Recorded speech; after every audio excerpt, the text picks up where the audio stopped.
All right, thanks, Chris. You're right. You know, the Crimson Tide out of the SEC, they're only 6-5. They won their last 3 games to get here. Iowa State 7-4 out of the Big 12, but maybe a lack of respect for Iowa State as they come in with something to prove. And Mark, when we talked to Alabama and their coaches about this matchup, one topic kept coming up. Seneca Wallace, the quarterback for Iowa State. Amazingly, Alabama told us they haven't seen anybody quite like him this year. Well, the teams that they faced in the SEC, most of the quarterbacks are drop-back quarterbacks, but Seneca Wallace adds that different dimension. He can pull the ball down and run with it. He averaged over 4 yards per carry. But here's the key. He can throw the ball on the run as accurate as any quarterback around. What does he mean to Iowa State head coach Dan McCarney? He answered. He's made lots and lots and lots of big plays for us. He can hurt you with his feet and his arm. One of the real amazing things, and I think one of the reasons I knew we had somebody real special was over at Nebraska when we got off to a bad start. He threw a couple interceptions, one for a touchdown, and he came back in the second half and got really, really better and improved in that second half against the Black Shirts, against one of the top defenses in college football. Led us to a couple of long scoring drives, and I knew we had something special in Seneca Wallace. You know, I think his ability to run and to throw it, this is a very balanced Iowa State offense. They definitely are, and they're tough to defend. And, you know, this is key. This is the future of the quarterback position. Everyone knows that if you can have a guy that's mobile, that can throw the ball accurately, you're going to win ball games. And I think this is the type of quarterback that Dennis Franchione wants for his Alabama team. It's the type of guy he had in Casey Printers at TCU. This is the guy I think he would like to have in his program. Well, that's what he wants down the road. He does not have that now, but Andrew Zhao has done a magnificent job of throwing the football. In the last 3 games as a filler, Andrew Zhao has led this team to victory. So that's the type of quarterback he has. Zhao can run with the ball, but he's not a guy that's a 4-4 guy that can take it all the way. Speaking of victories, Alabama's got a lot of them in bowl games. A rich bowl tradition. Right, Heather Cox? Certainly so, Rich. No other team has played in more bowl games or won more bowl games than the Crimson Tide. Tonight marks Alabama's record 51st bowl appearance. Iowa State, meanwhile, has played in just 5 bowls and didn't win until a year ago. However, the Cyclones are not intimidated and are unmoved by past glories. In fact, defensive tackle Jordan Karstens told me, hey, Iowa State is not playing Alabama's tradition. We're just lining up against the other 11 players on the other side of the ball. We can't and won't be intimidated by their tradition or the fact that, hey, we came in with a better record, but we're underdogs in this ball game. All right, thanks, Heather. And Chris, we get the sense from both coaches and both of these teams that this football game means a lot more than your average bowl game. Alabama and Iowa State. Chris, back to you. Rich, thank you. Cyclones have the right idea. They're not going to be intimidated by the past and Paul Bryan's teams, but still, the name Alabama would be one of the bigger wins in their history. You'd rarely see this team on television, and at the times they were on television this year, they're getting slapped around by some pretty good teams. So they need to kind of show up and play well in a national televised game. Well, they do. And I think the fact that Andrew Zhao has got the starting nod, there's not a question whether you have Andrew Zhao or Tyler Watts. He'll give them a more versatile offense. They can throw the ball now and run, but don't underestimate their defense. They give up under 20 points a game, and their defense is going to be strong tonight. Did you say defense? Defense. 19.9 points a game. Yeah, I like defense. Iowa State, my old pal Mark May, didn't have much to say about the Iowa State guys. Mark, you know you got to talk about defense here. And Iowa State takeaways, plus 12 this season, in the top 10 doing that. They got a chance to do something, kind of stop those big linemen from having a big day. Only lost 2 fumbles this year, Iowa State, but they don't kick the field goals well. That would worry me in a bowl game against a pretty close matchup. You got the freshman Tony Yelk beyond 30 yards. He's 4 of 13. Ouch, man. You got to get down to the 10-yard line to feel good about getting points on a drive. I mean, that's tough in a bowl game.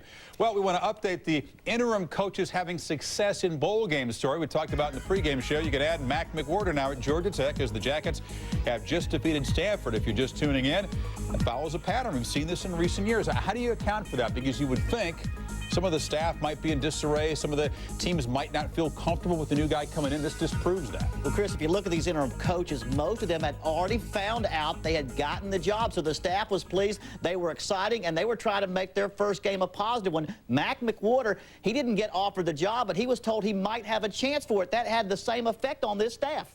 Well, not only the staff, I think the players clearly care about him, and they wanted to give him something good, special, and they played real hard for him. You saw that emotion after the goal line stand when Stanford did not get in on 4 tries. That team rose up, and I think from that point on, Georgia Tech's players were inspired, Chris, in the ball game, and I think it's because of their not to be head coach. Well, what does this say AD should do? If you get a bowl bid but have a disappointing year, fire the coach so the interim guy can come in and win the bowl game? I don't know. I don't want to go there. No, I'm just saying. If you look at the history there. We're counting down once again to the Alabama-Iowa State game. That game just a few minutes away. And Georgia Tech gets it done as they beat Stanford. Freddie Millen's next on deck on Capital One Bowl Week. Anyway, we are counting down to Iowa State with Seneca Wallace, the Big 12 newcomer of the year, set to take on Alabama down in Shreveport, the Mainstay Independence Bowl coming up very shortly. Welcome to Capital One's presentation of ESPN Bowl Week.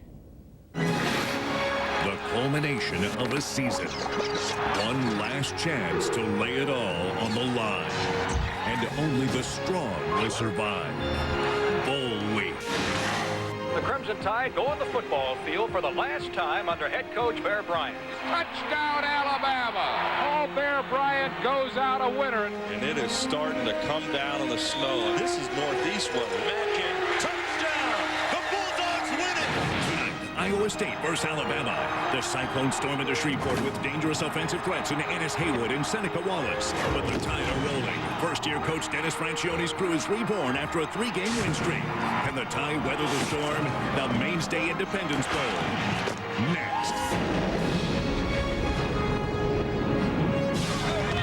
Earlier this afternoon, Dennis Franchione has led Alabama back to a bowl game. Shreveport, Louisiana. They've got jambalaya here, and they've got the Mainstay Independence Bowl. Dan McCarney at Iowa State has done what many said was impossible. He has turned Iowa State around, his second straight bowl appearance. And a lot of folks from Ames, Iowa, and Tuscaloosa will be here tonight. The Mainstay Independence Bowl, Alabama, Iowa State. Andrew Zhao opened the season on the Alabama bench. Without him, the Crimson Tide wouldn't be here. 3 straight wins to send Bama bowling. Iowa State is led by the electric Seneca Wallace, one of the Big 12's best. Zhao and Wallace meet next. They will meet here tonight in Shreveport.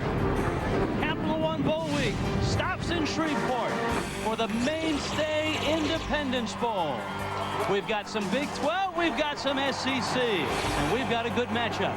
Alabama comes in at 6-5, Iowa State at 7-4. Hi, everybody. I'm Rich Waltz along with Mark May. Welcome to Shreveport. And you know what? I think that's what Dennis Franchione said to his team when they walked off the bus. Welcome to Shreveport. Welcome back to a bowl game. Getting them here in his first year, I think, was a big step for his program. It definitely was. And what he had to do is get his players to buy in. This team was in total disarray when he took over. And one of the most important players that had to buy in was senior quarterback Andrew Zhao. He's the career touchdown leader and total yards gainer in Alabama history. And if you think that's not a big deal, look at the litany of players on this list of quarterbacks that played for Alabama. Joe Namath, Kenny Stabler, Richard Todds. Those are some of the greats of all time, Rich. A quick turnaround for Alabama to get back. It took a while for Dan McCarney to get Iowa State here, but boy has he. They went to a bowl game last year. They won it. Their first win ever, and that is a huge accomplishment. One of the reasons they're back this year, Seneca Wallace, his quarterback. And he's been magnificent at the quarterback position, not just throwing the football, but also running with the football. He's averaged over 4 yards a carry, and he's most dangerous when he breaks out of the pocket. Okay, we've talked quarterbacks. Let's talk running backs. Heather Cox. Well, Rich, Alabama certainly has the best rushing team in the SEC, especially with the return of Santonio Beard, who was reinstated following a mid-season DUI arrest and who joins forces with Ahmad Galloway to form one of the most potent backfield duos in the country. Beard rushed for 2 touchdowns in the win against Auburn, but has not played since then, a layoff of nearly 6 weeks. But Galloway is coming off back-to-back 100-yard games and carries the ball very well. Now, Rich, Alabama is 10th in the nation in rushing yards per game. Iowa State is 10th in its conference in rushing defense. No surprise, Alabama will try to get the ball in the hands of its 2-back attack. All right, thank you, Heather. And Heather was happy to find out, as Chris Fowler pointed out, no snow this year. Last year it snowed for the first time in 8 years in Shreveport. Tonight, no snow, 52 degrees, temperature dropping, and the wind, not much of a factor right now, about a 4-mile-an-hour swirl through Independence Stadium, which has been enlarged this year. The capacity now up over 50,000. They expect a large crowd, over 20,000 from Alabama coming, and a little over 10,000 from Iowa State. Those fans making the trip to Shreveport.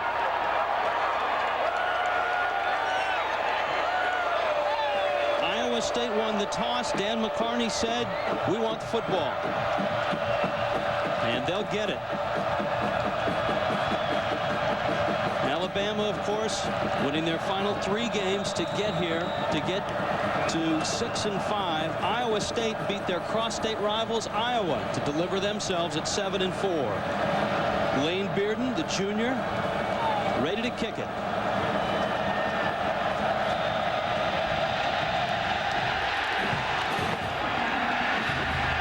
And we are underway. A short kick brought out to the 34-yard line. And that's where Iowa State will put it in play. Seneca Wallace, we've talked about him. He's got a lot of weapons. He can run, he can throw, and when he turns around, he's got a fabulous running back he can give the ball to, Ennis Haywood. And he's not very flashy, but what he'll do is he'll lean forward for that extra yards, and he always gets 4 or 5 yards a carry. It's a team that'll run some speed option, and Mark, they'll go multiple. You'll see 3 receivers. A lot of looks from this Iowa State offense.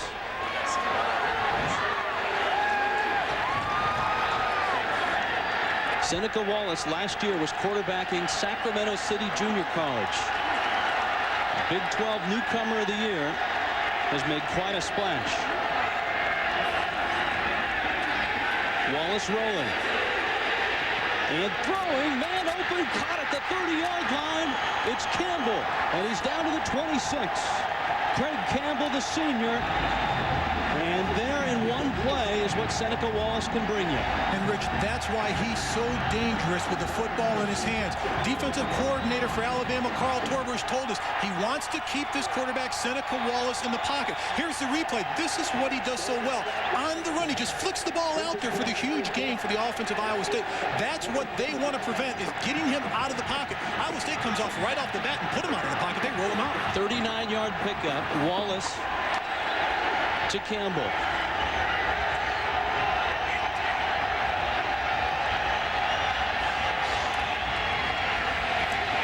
Option to Haywood. Smelled out nicely by the Alabama defense.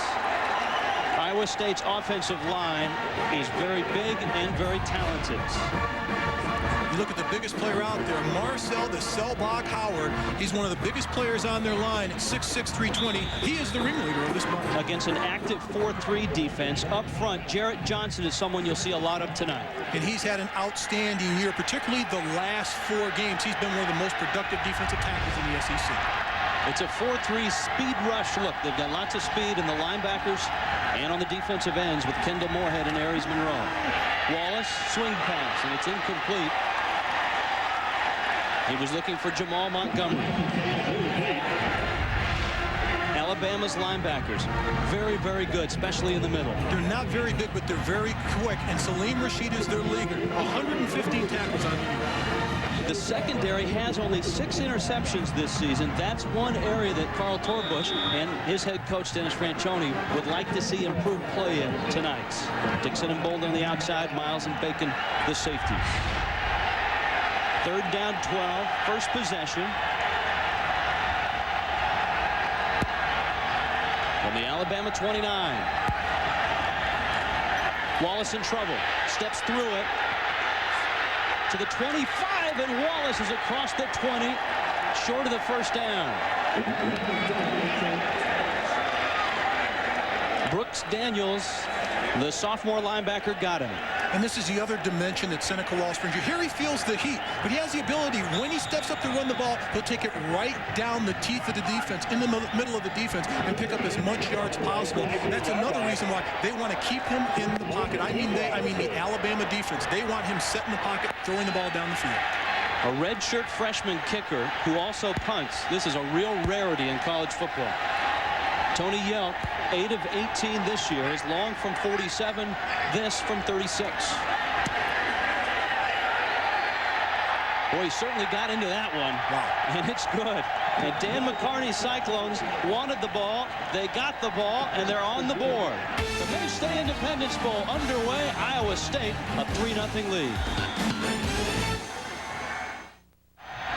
Tony Yelk from 36 yards, and Iowa State has the first score in this Independence Bowl. 3-0 lead for the Cyclones. Dan McCarney very serious about this week. Mark, they came down here. There were no walkthroughs for Iowa State this week. No, they took it seriously. And when I played for the Washington Redskins and we went to Super Bowls, Joe Gibbs, our head coach, took it seriously. When we got there, it was full pads. He wanted everybody callous to the hits. So when you got on the field to play, there were no surprises. You were just as physical or more physical than the opposition. Full pads, lots of hitting for Iowa State. And boy, Tony Yelk is pumped up. The redshirt freshman hit the field goal, and he drops this one through the end zone. And Alabama gets their first possession. Andrew Zhao is freshman, sophomore, junior year, a starter. But this year, Tyler Watt started. But Andrew Zhao out of the bullpen led him to 3 consecutive wins. He's got some weapons behind him and in front of him. Freddie Millens is his big play receiver. And Freddie Millens is more of a possession receiver. 152 receptions in his career, the all-time Alabama leader. Zhao's numbers, and they're not that impressive, but remember, he's only started 2 games.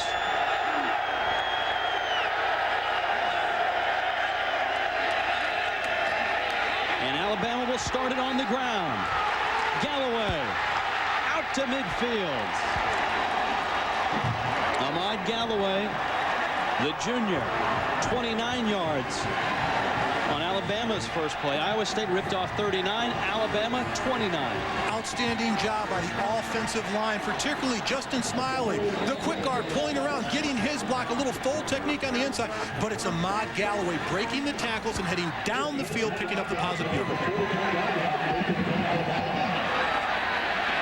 Galloway, 80 yards a game, 3rd in the SEC. Shotgun for Zhao. Out of nowhere, he's hammered. Matt Word, the middle linebacker, came in hot. And the junior out of Miami has a big sack. Alabama's offensive line. Pretty darn good, but really young. They start 3 redshirt sophomores on this line. They only average 300 pounds. And Les Kenning, the offensive coordinator, told us they're going to get bigger. Yes. 4-3 look for John Skledaney, the coordinator for Iowa State. Not a big play defensive line. They allow the linebackers to make the play, as you saw with Matt Word. But they replaced all 4 starters from last year's group. All those players went to the NFL. Zhao, option pitch, Ray Hudson. Mark Timmons, the free safety, came up to get him. Linebackers for Iowa State are the playmakers. You've already seen Matt Word. And he's outstanding. 106 tackles, flies around to the ball. He is their leader on the defensive side of the ball. The safeties are outstanding tacklers as well. You saw Timmons on that play. Adam Runk is the heart and soul of this defense. Austin on the outside with Cluis.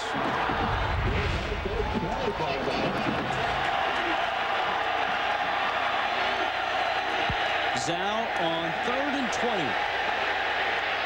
Caught at midfield by Sam Collins, but he'll be well short of the first down.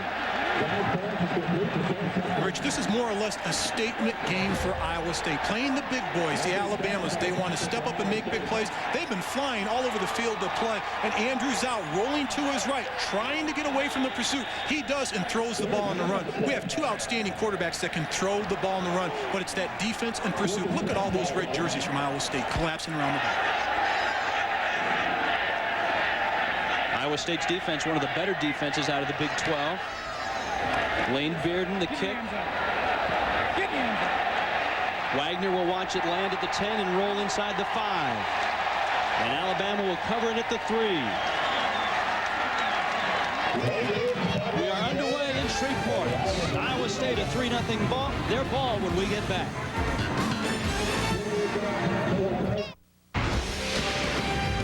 ESPN's exclusive presentation of the 2001 Mainstay Independence Bowl is presented by Mainstay, proud sponsor of the Mainstay Independence Bowl, and in part by American Eagle. Miss your friends? Go to AA.com for special low fares on American Airlines and American Eagle. Shreveport, Bossier City area, the Riverboats. And inside Independence Stadium, Iowa State with a long ways to go, but a 3-0 lead. Rich, this is a situation where you're going to see Ennis Haywood carry the ball. They want to pound the football, give him some field position. There's Haywood doing the pounding. And he had not much room to run. Got to the 3. Iowa State has been very successful this year when they control the football, when they control the clock. That's what they like to do, is pound the ball. Iowa State has won the time possession 8 out of 11 games this season. That's what they like to do. They like to control it, line up that big running back in the backfield, and hit you in the mouth and control the clock in the line of scrimmage. 5'11", 220. And he came back bigger this year. Gained some weight and kept his speed.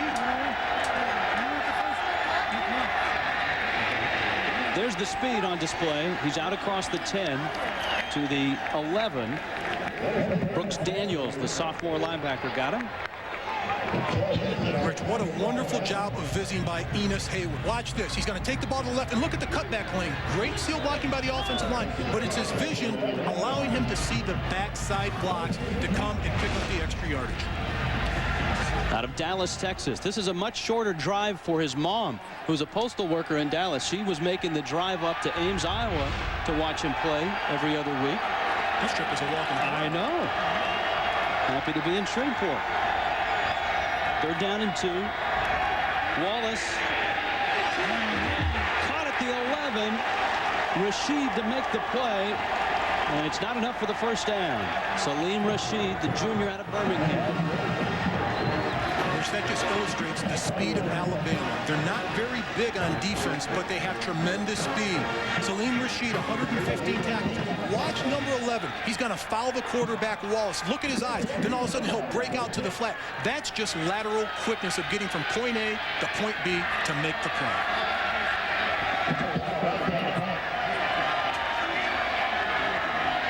Tony Yelk, the redshirt freshman.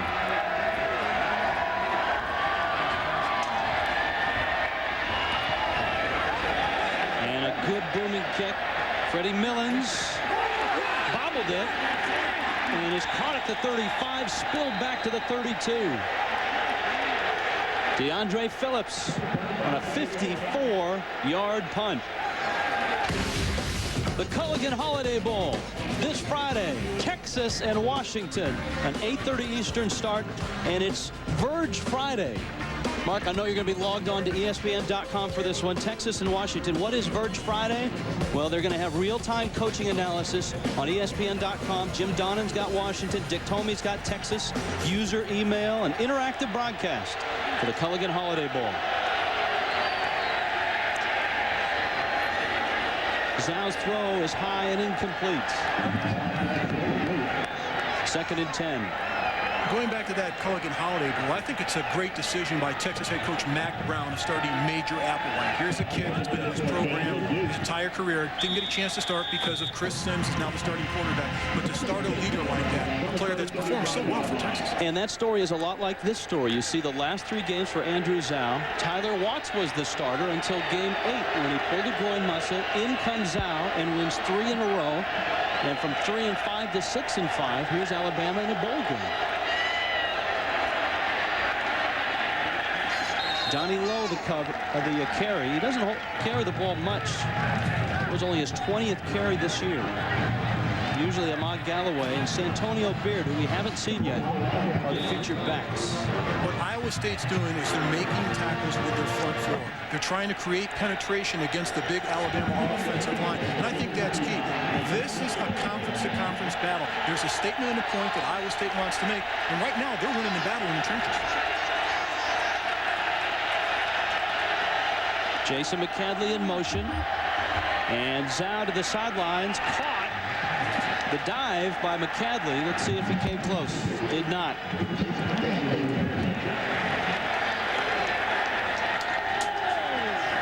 And that's just sound defense by Iowa State, getting to the ball. The pursuit to get to the football is key for Iowa State. They're going to try to put pressure on Zhou. It's not there, but get to the football. This is key. If you can't make the tackle, push him out of bounds. And Alabama has to kick. Lane Bearden. 47-yarder, which died at the 3. Michael Wagner will try to make a catch on this one. He's lined up right at the 10. Bearden normally has good hang time. This one pushed to the right, and they'll mark it at the 26-yard line. Mark May, I'm not sure where you were last year. I was warm. I know. You weren't at the Independence Bowl last year. Texas A&M, Mississippi State. Mississippi State blocked this kick in overtime. That was an extra point. They returned it for 2 and then scored to win it 43-41. It snowed a bunch the entire game. And that was one of the best games to watch from my living room. For some reason, this game in the last few years has been a very, very entertaining game. One of the better bowl games to watch. Wallace, there's the speed option. He's out across the 35 to the 37-yard line. It's a Big 12 SEC matchup, and a lot of times you get programs that are on the rise that want to make a statement. I think we have that here tonight. And I think definitely so. And you look at a team like an Iowa State and what Dan McCarney's been able to do with this program year in and year out. The big kicker for him is to beat Iowa. They've been able to accomplish that 4 years in a row, their in-state rivalry. But this program has gotten better and better year to year. And I think a key to that is they got a good quarterback. From Sage Rosenfels last year, now transitioning to Seneca Wallace this year. That was key to his program. They've always had great running backs at Iowa State in McCarney's tenure. On 1st and 10, this is Wagner. Out to the 38-yard line. And when you talk about quarterbacks in the Big 12, you think of the Heisman Trophy winner, Eric Crouch. But look at this, total yards per game. Seneca Wallace is ahead of Eric Crouch. Cliff Kingsbury from Texas Tech is the leader of the Big 12 conference. But here you're talking about a first-year quarterback right out of junior college, and that's what's most impressive about Seneca Wallace. When I break down the tape and broke down the tape, I was impressed with his speed. When he turns the corner, he's got the speed of a tailback. But then he's so accurate throwing the football. That's what you'll see this evening. He started his career at Oregon State and then transferred back to Sacramento City Junior College. And he's on the money there. Jack Whitver across midfield. And Iowa State has another first down. It's a gain of 14 yards. Rich, that's exactly what I was talking about, the accuracy of the ball. He's so smooth and so fluid when he rolls out of the pocket. Just as well when he rolls to the left, he's so smooth and fluid, and that's a tough accomplishment. There he rolls to the right, and that's what's most impressive. You see coaches try to coach players when they roll to the left to slow it down, stop, and throw the ball. He can throw the ball on the run, and you don't even see that often at the next level in the NFL. Iowa State coaches told us they weren't quite sure what they had. They knew he was good. They didn't know he would be this good, and he has really impressed this year. Haywood inside the 45 to the 44-yard line. A 5-yard pickup. And the offense that they're running is a bit different from last year. With Rosenfels, they didn't run as much speed option, did they? No, they didn't. He was more of a drop-back quarterback, more of a pro-style quarterback, and he didn't have the athleticism of Seneca Wallace. But with Seneca Wallace in this offense, it makes it a lot easier for Ennis Haywood to pick up those yards because most of the defensive backs and linebackers are keen on quarterback Seneca Wallace.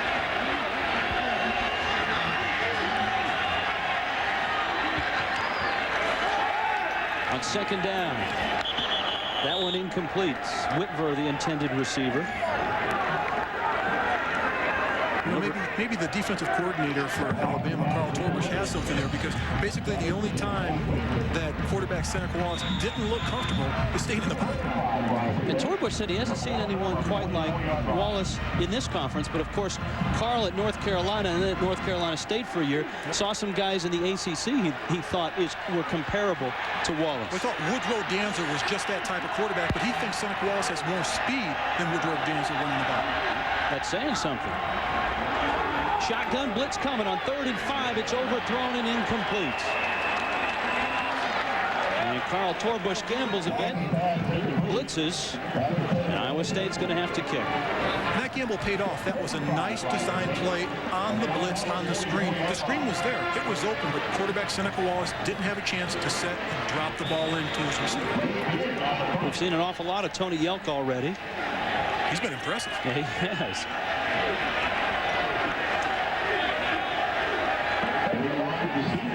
You can thank Dan McCarney's father-in-law for Yelk being on campus. His father-in-law lives up in Madison, Wisconsin. Scouted this kid in high school, kept sending Dan tapes. Dan finally said, all right, I'll watch him. He did, and he's glad he did, because this redshirt freshman is a field goal kicker and a punter, has been fabulous this season and tonight. Iowa State a 3-0 lead.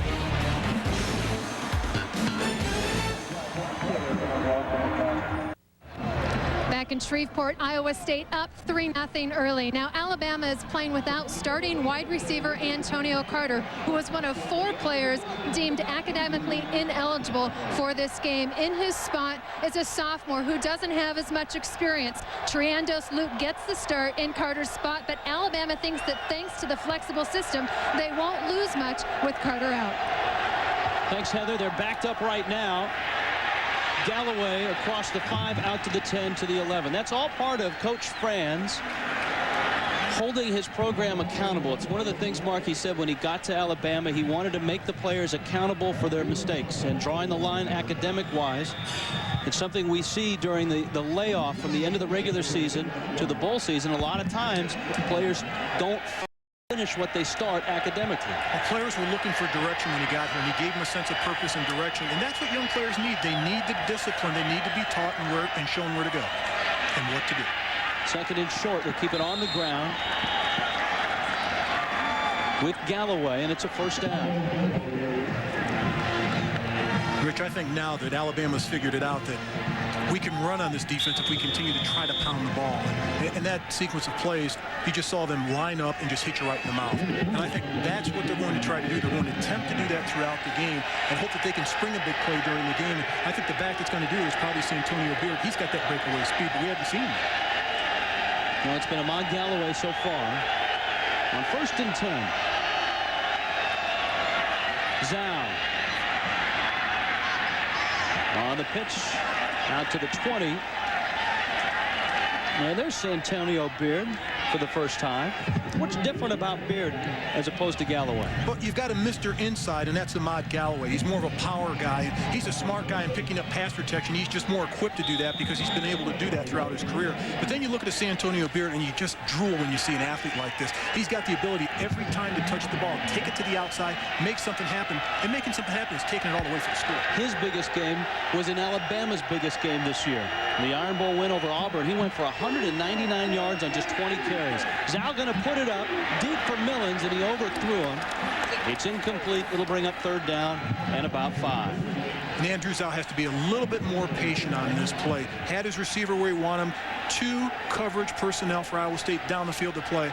But he throws it too early. Watch, he's not being pressured on this play. Play action fake. He can stand in the pocket. Then he sets and throws. If he waits another half a second to throw this football, he's going to have a chance to complete this pass.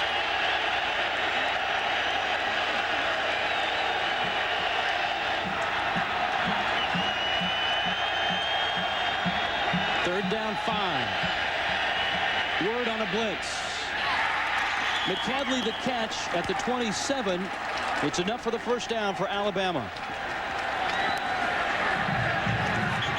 You have to be impressed with the athleticism, the calm and the cool of Andrew Zhao. Here he is in the pocket. Matt Word's on the blitz right in his face, and he stands tall, turns, and wings the ball to the outside, and that's arm strength. He didn't put everything into that. His feet were set like a quarterback's feet should be, but he's got the arm strength to throw that out and get the ball and complete it to Jason McCadley. McCadley is the speed guy in this Crimson Tide wide receiver crew. Harold Cluess, the corner who was covering McCadley, was shaken up on the play. And he's on his way to the Iowa State sideline. There's a look at McCadley's numbers. 2 touchdowns on 18 catches. There's Cluess. He'll step out. Sophomore Johnny Smith steps into his spot. Alabama started this drive backed up to their own goal line.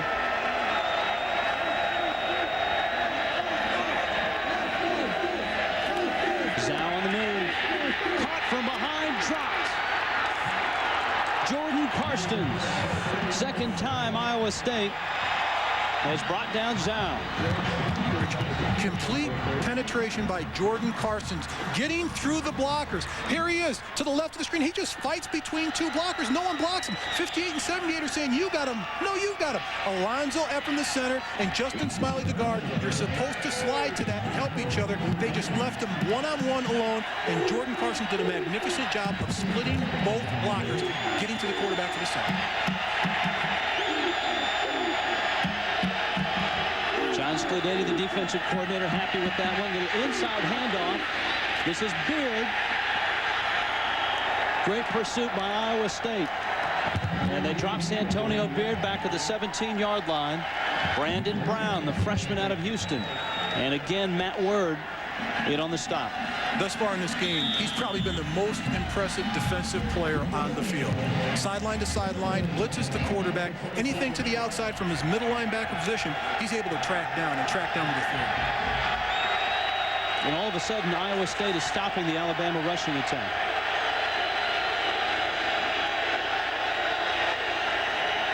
Third and 20 again for Alabama. Big hit. Flag goes down. At the line of scrimmage, though, not near the hit. Ateef Austin had to take on the big tight end, Terry Jones Jr. And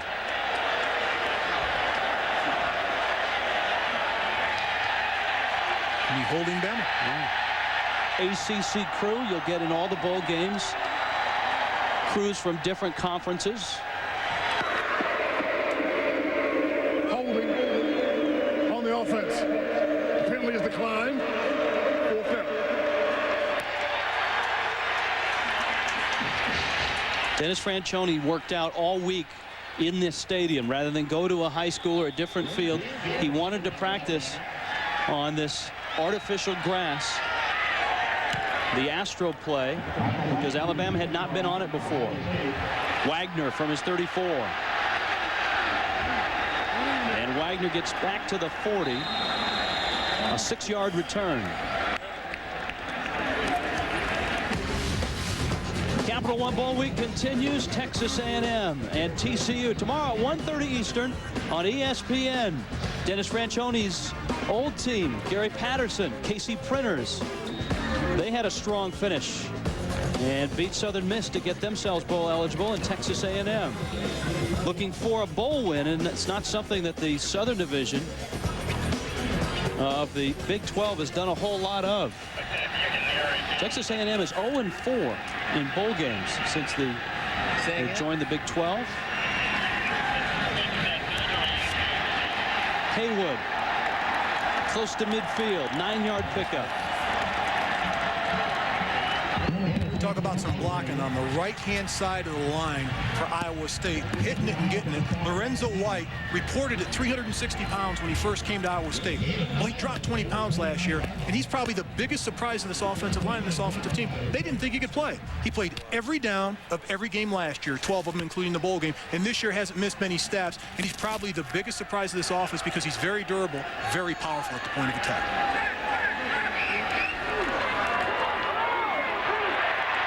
Haywood again, this time to the 44-yard line. It's a big offensive line. You talked about White. Then you've got the cell block. Marcel Howard, who comes in at 320. Bob Montgomery, the guard, at 310. White at 341. And then the little piglet in the middle, Zach Butler, he's just a little baby at 290. He needs to get the training table just a little bit more. And you know, a lot of these guys, as you pointed out, have developed in the program. They didn't come in highly touted. In fact, Howard, who is probably their best offensive lineman, was a walk-on. And that's what you like to see, guys that earn it from the bottom to the top. Wallace, that's a difficult throw, and he made it nicely. Craig Campbell, the catch at the 34-yard line.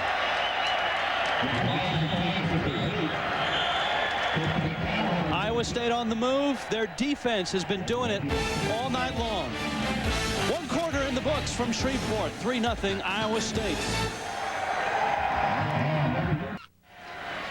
Mainstay Independence Bowl in Shreveport. Iowa State on top.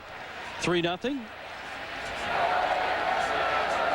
In our ESPN game track, the story of this one so far, opening possession, a nice drive finished by Tony Yelk, and a 36-yard field goal.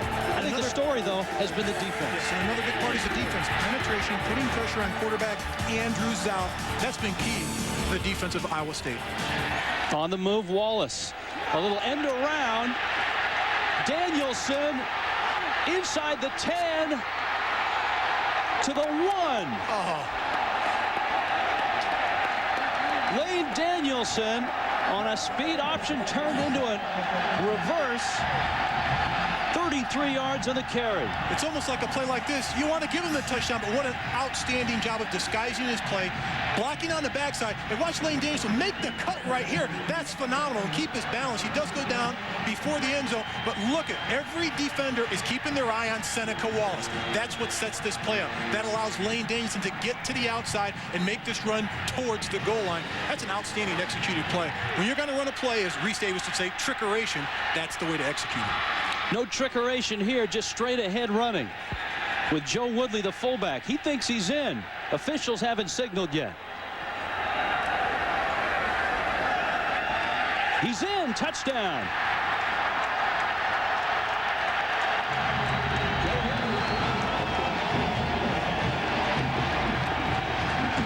It took him a while to call it. Only the 6th carry all year for Woodley. And his 3rd touchdown of the year. That's key. When you've got a guy that can smell the goal line, a fullback that can take the ball to the promised land, that's what you do. He doesn't have to carry it all the time, but when you get inside that 3-yard line, you want to give it to a hoss, and that's Joe Woodley.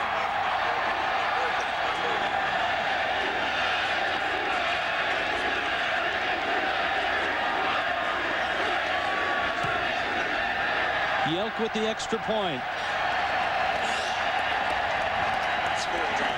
Iowa State said they wanted to come out and smack Alabama right in the mouth. And you know what? They've done just that.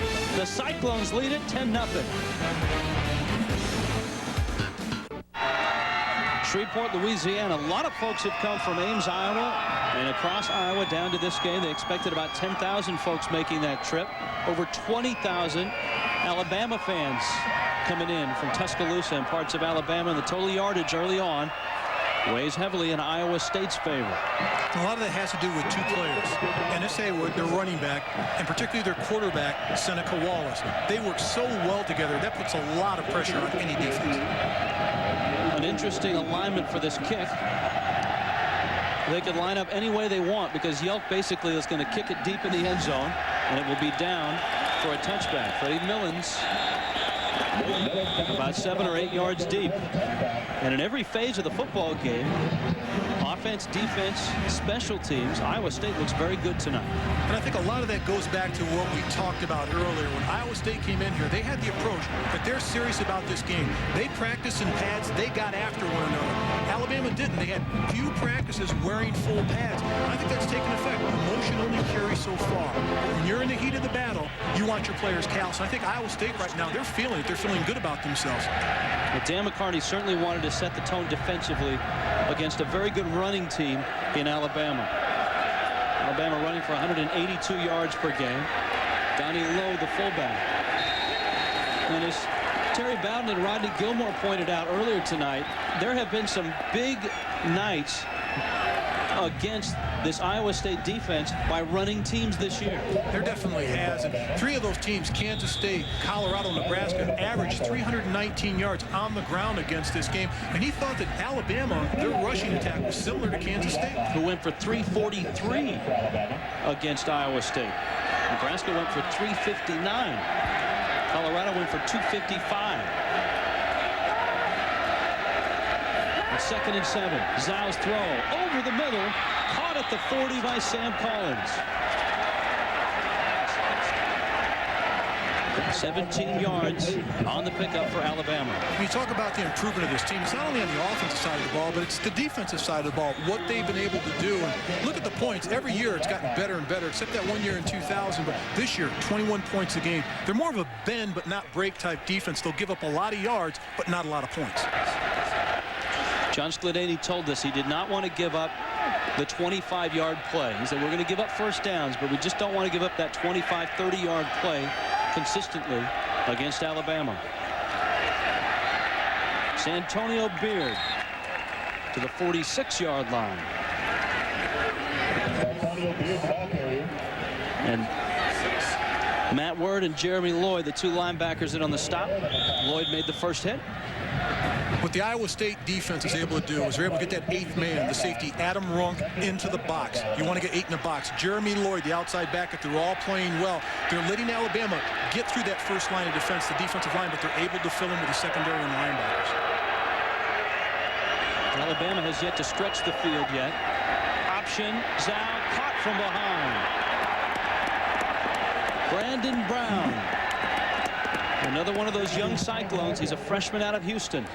Not only Brandon Brown, but Atif Austin on the outside. Brandon Brown takes the quarterback. This is a magnificent job of coming up and taking Andrews out. But on the outside, watch right there. Atif Austin, he's going to take the pitch away. That's why Andrews out has to keep the football. Great cooperation between defenders, knowing exactly how to play the option. Alabama 1 of 4 on 3rd down. This a 3rd and 4.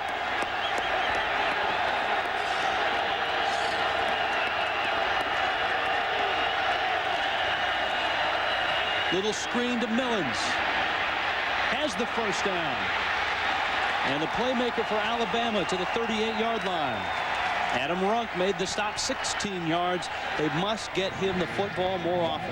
Well, this is a slip screen underneath to Freddie Millens. What happens on this play, when you're a wide receiver, you have to make the first defender miss because you're out there one-on-one against the defense. If you make the first defender miss, right there, you can pick up some yards, and that's Mark Timmons, a free safety. And what Freddie Millens is able to do, not a real fast guy, but very quick and elusive, and takes the ball down the field.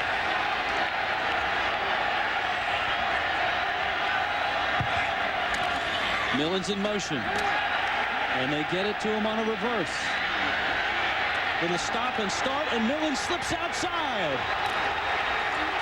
And that's why you want to get him the ball. He doesn't really have the blazing speed, but stopping and starting, he's pretty darn good at that. And not only that, this play should be over. I mean, this play should be over. Freddie Millens is so quick and makes great decisions with the ball. The career receptions leader at Alabama, but only 6 touchdowns. That's what's astounding. It's amazing. 152 catches. He's the playmaker. We've just seen on these last 2 plays that he can make people miss. It's amazing that he hasn't been in the end zone more often in what has been a pretty illustrious career at Alabama. Career leader with those 152 catches. Galloway inside the 25, down to the 22-yard line. Rich, I believe this Iowa State defense came into this game saying, hey, we're going to sell out in this game. One thing we will do is we will stop the run. From that, they're going to run blitz early, 1st down, 2nd down. They're going to make sure, hey, if they're beating this game, and this is a pretty good game plan, that they're going to have to do it through the air. They're going to put pressure on Andrews out to do it through the air. So far, they've done a great job of taking away the bread and butter, that slam play by Alabama between the guards, and also the option on the outside. They played the option very well against Andrews out.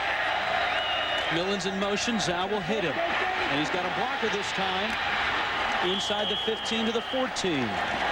Jason McCadley with the block to spring Millens for a 9-yard pickup and an Alabama first down. Now, Alabama has found something that they can go after Iowa State's defense with. The first quarter, 53 yards. This drive alone, they put something together. They finally feel a rhythm. I think that rhythm is to get the ball to the outside as fast as we can to Freddie Millens. If we've got to put him in motion, he's got to run a little slip screen, get the ball in his hands, let him do what he does best, breaks tackles. 3 touches in the last 4 snaps for Millens. Beard inside the 10 to the 8. Mark Timmons made the stop, the sophomore safety. And Justin Eilers just blew through the hole and missed Santonio Beard. It was a nice move by Santonio Beard, but I talked about this defense selling out. And they're just throwing caution to the wind. They're running through gaps. They don't care. Their responsibility is run through the A-gap. They're in the A-gap. They're making sure that if they're getting beat on a drive or a long run, it's not their responsibility. It's because Alabama did a nice job of executing that play. 2nd and 4. Option. Zhao keeps it. Touchdown. Flag down. Maybe a late hit after the score. One of the reasons Andrew Zhao did not start this season or play through most of the season was because they felt Tyler Watts was better at running the option. And Zhao scores on an option run. With the kick, Alabama can draw within 3. And the way that he scored on this option, a tremendous job at the point of the attack of collapsing the defensive front of the Iowa State football team. And it's just smart on the play that he fakes the pitch and then turns the corner. That's just leadership. That's senior leadership of being in an offense and studying the playbook, staying with your offense. It was a late hit. It will be marched off here on the point, so the kick will come from 1.5 yards closer.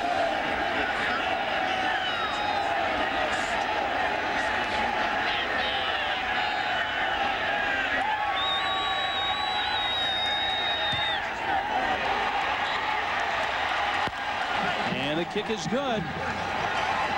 Andrew Zhao was the spark that sent Alabama to this bowl game, and he's in the end zone for the Crimson Tide.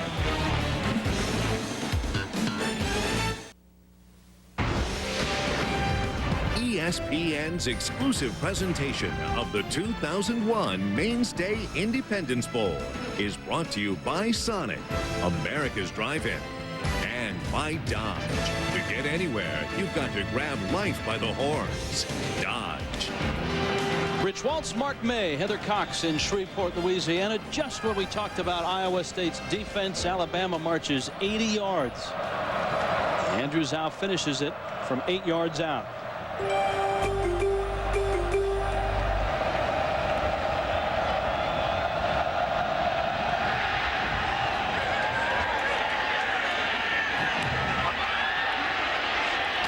Andrew Mosier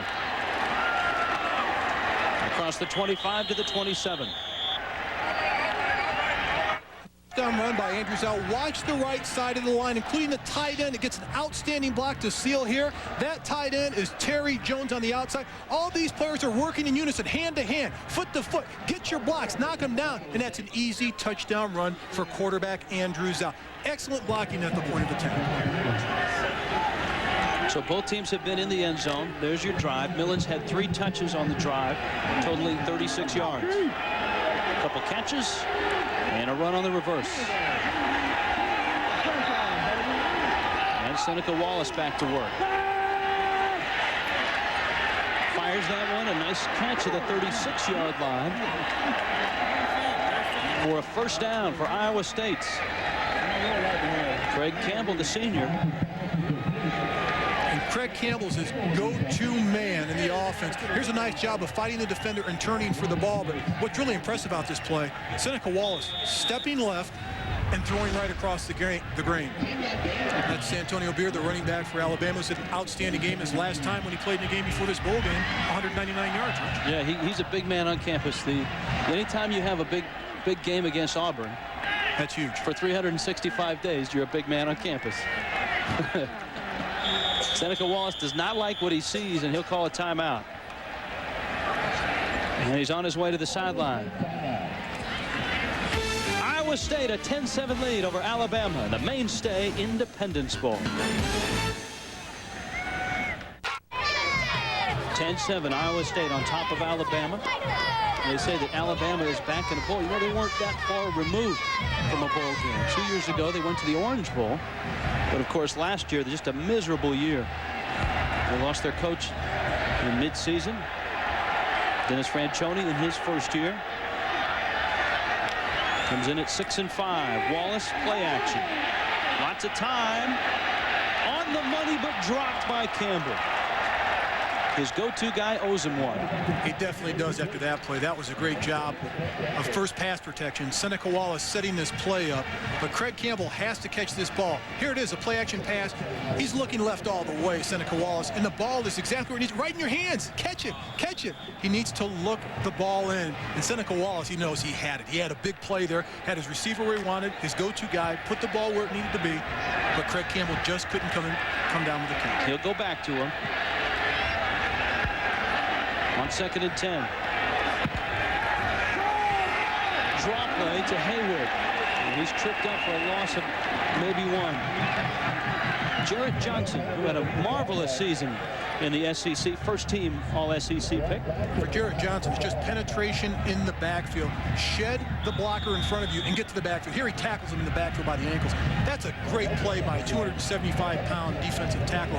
One, pursuing the quarterback and getting to the quarterback, and now stopping him in the backfield. Here, Alabama's rush defense, 4 opponents under 100 yards this year. Some of those are pretty good rush teams. And this is a very good defense. They only have 2 seniors. They'll be good next year as well. 3rd and 11. Wallace flushed out. Dumps it off. Caught by Haywood at the 44, but he's going to be short of the first down. Salim Rashid on the stop. And that's a nice open field tackle by Cornelius Wortham and Rashid on the play. On a play like that, when you see the big fella, Ennis Haywood, come out of the backfield, you know when your quarterback's in trouble, he's going to look short first. And Ennis Haywood was right there, but both linebackers knew that underneath coverage, if that ball's dumped off, you've got to make the tackle, and they did.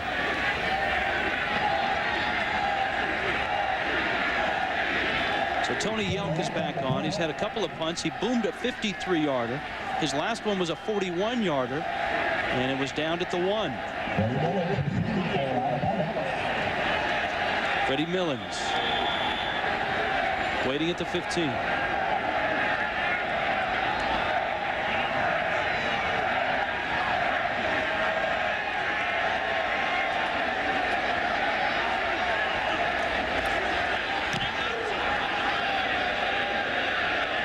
Drive headed towards the sidelines, and again a nice kick by this redshirt freshman. Let's check in with Heather Cox. Heather? Thanks, Rich. I'm joined by Brian Lee, President and CEO of Mainstay. Now, Brian, since September 11th, there's been a huge resurgence in patriotism and American spirit. Because of that, what does it mean to have your name involved with the Independence Bowl? Well, particularly because of the Independence Bowl, as we've seen America's spirit rise after September 11th, the connection between our firm and the Independence Bowl has been particularly meaningful to us. Now, you're a New York-based company. What got you involved in a bowl game here in Shreveport? In Shreveport, of all places, right? Well, let me tell you, Shreveport's one of the greatest cities that I've ever visited. They have such enormous respect for this bowl and the loyalty and the support here in the community to the Independence Bowl. We selected this particular bowl because it was able to take our mutual fund line, the Mainstay fund line, and put it in front of the national audience in a very positive way, connected to the Independence Bowl. So we're very excited and very honored to be a part of it. All right, Brian, thanks so much. We'll let you enjoy from the best seat in the house. Rich, back to you. Thanks, Heather. He's got to be happy. He's got almost a full house. And a good ball game so far with 6.5 minutes left first half. Andrew Zhao on the option to the 21-yard line, and he's got another Alabama first down. It was a drive like this that started from the 1. Zhao, his last time with an 8-yard touchdown on the option.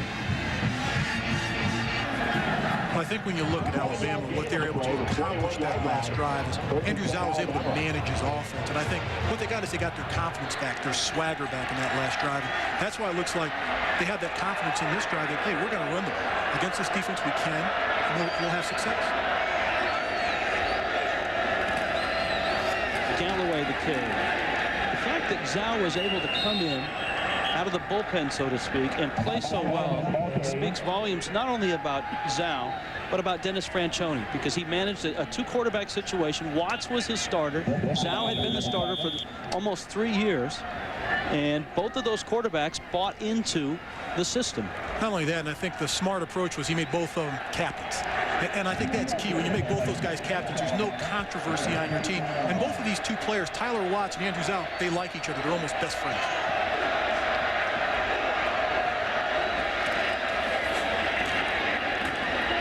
1 second and 8, Galloway to the 28-yard line. We might see Tyler Watts tonight. Watts, of course, had the groin injury.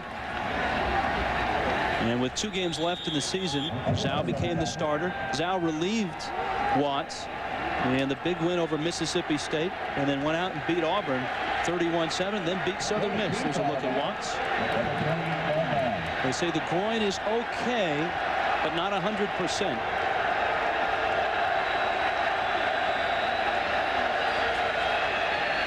Zhao on the option, close to the first down. Depending on where they mark it, he had to get to the 31.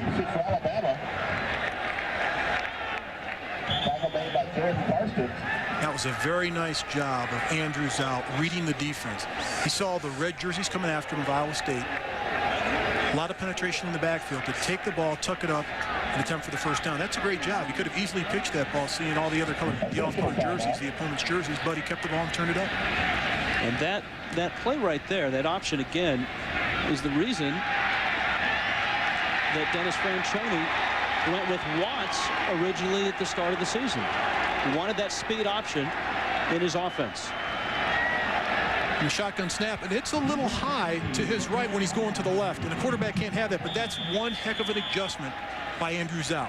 When he wants to go left and you know he's going left mentally, and the ball snapped to his right, but that's a great adjustment of concentrating on the ball and the play and turning it into a first down.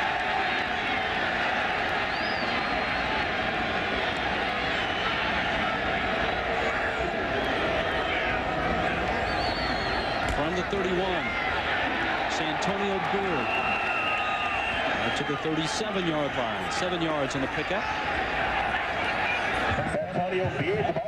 Alabama was 3-5 at that juncture when Watts got hurt, but they were a pretty good 3-5, Mark. They had some games, some close games that they lost. There were games in their schedule. The UCLA game was tight.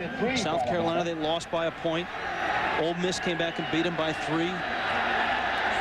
In Tennessee, they had the lead in the fourth quarter and lost that game. They just have to learn to become better finishers. But this is a young football team. Zhao wants to throw it, tries to get it deep, and it's intercepted. Adam Runk, his 5th pick of the season.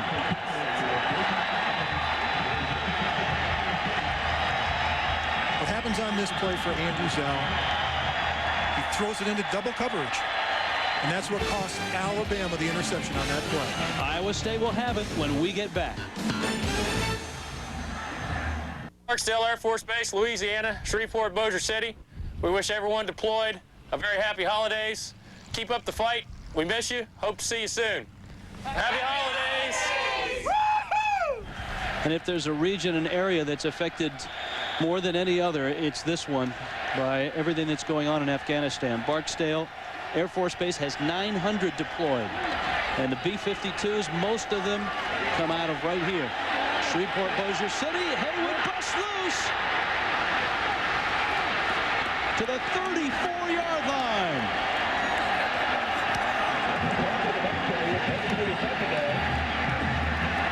.43 yards of the carry.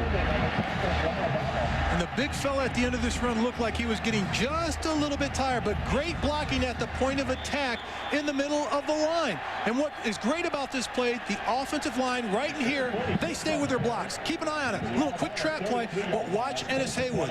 He's going to pick through it, muddle through it. The offensive line stays with their blocks. He stays on his feet, takes the ball down the field to play. But right here, here comes the piano on his back. He's caught from behind by Herschel Bolden. Wallace, a quick drop, delivers a strike to Jack Whitver, and Whitver goes flying into the Alabama band. Another first down for Iowa State. Cyclones on the move, a 10-7 lead, a little over 2.5 left, first half here in Shreveport.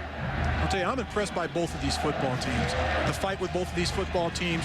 Each team wants this game desperately. And what Iowa State's been able to do, running the ball, throwing the ball, their offensive coordinator, Steve Loney's done a magnificent job of putting together a great game plan for this game and the entire season. What Iowa State does, they run the ball as well as anything. They'll run it here with Jermaine Billups to the 17-yard line. Let's check in with Heather Cox. Well, Rich, all season long, the front seven has been a strength for this Alabama defense, but right now, the emphasis from the defensive coaches is on tackling. They said belt buckle tackling is what we want right now. Don't look at anything else but the O-line's belt buckle. We're all right. We're into our game right now. Patience is what he's asking for. When I played, I wish the opposition looked at my belt buckle. Then they weren't looking at the running back in the backfield. But that's just some terminology that you use as a defensive coordinator to get your guys to focus and stay low. Haywood again. You were one of the few offensive linemen where they could see your belt I knew you were coming with that. on that line, which was obviously dubbed the Hogs. Sorry. I knew that was coming. I should have felt that one. But a couple of these linemen, I don't know if they've seen their belt buckles on their toes for a while. The 320, the big cell block over there, has done a great job at left tackle. Lorenzo White, 341. And I like the weights. It's 341. It's almost like, gee, you're a Diet Coke away from 360 if we really put you on the scale. But you've gotten it down to the 340s. Hey, man, every one of those pounds he dropped was not easy. Oh, believe me, when I was 299 and a half, I was under 300. Wallace on the money again. Was it caught? It was. Lane Danielson very close to the first down. I'm real impressed with Seneca Wallace. We focus so much on his mobility and running the option and his escapability. He looks very comfortable in the pocket as well. He does, and I'll tell you what, you look at what Dan McCartney's caught. He's caught lightning in a bottle with his quarterback. I mean, you don't get a junior college quarterback to come in the first year and perform as well as Seneca Wallace has been able to perform for this offense. Got the first down. And Rich, I think the key was he said, hey, we knew spring practice that we had something. We weren't sure. But then going back, the one big game against Nebraska. Yeah, they were down early, and Wallace led them on 2 long touchdown drives. Spring practice, I think, is a key there as well. He went from junior college and had his grades in order, enrolled early at Iowa State, went through spring ball. And obviously it's paid off.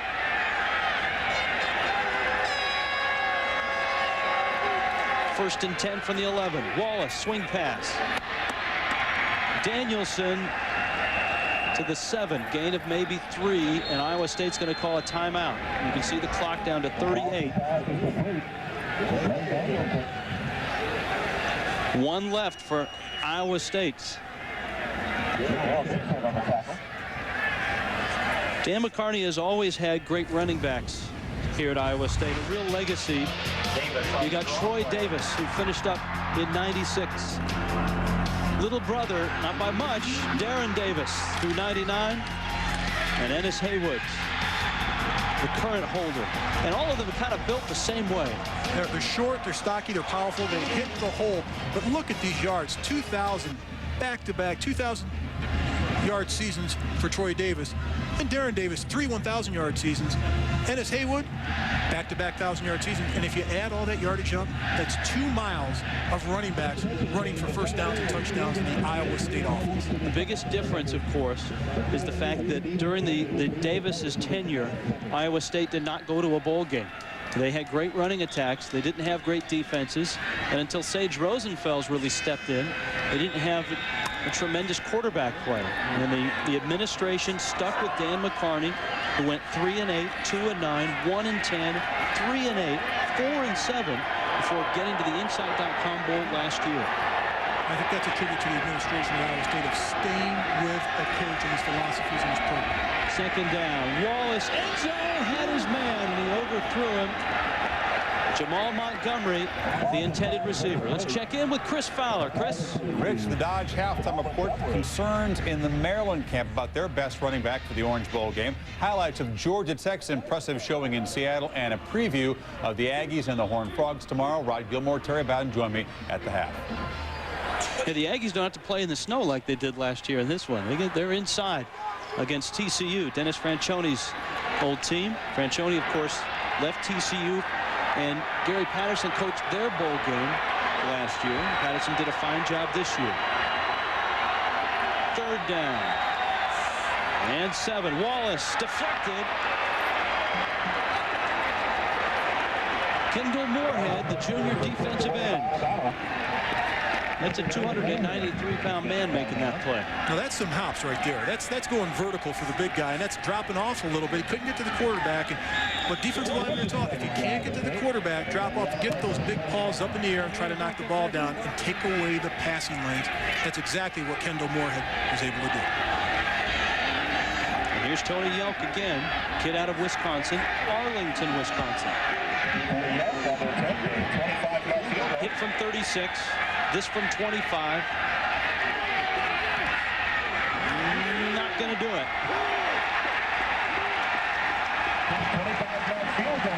No points for Iowa State, still on top 10-7. My father was a sports broadcaster, so I spent many Saturdays thinking about what an experience it might be having an opportunity one day to maybe run out a tunnel. I was 19 years old and I had that opportunity. There were 100,000 people in the stands. And as we came through that tunnel, it started to pack up in front of me, and pretty soon it got kind of congested. You couldn't really understand why things weren't just sprinting out onto the field. So our head coach, Pepper Rogers, doing somersaults right in the middle of the grass. He liked to say that's when he knew his team was ready. In all the world, only one university can call itself the birthplace.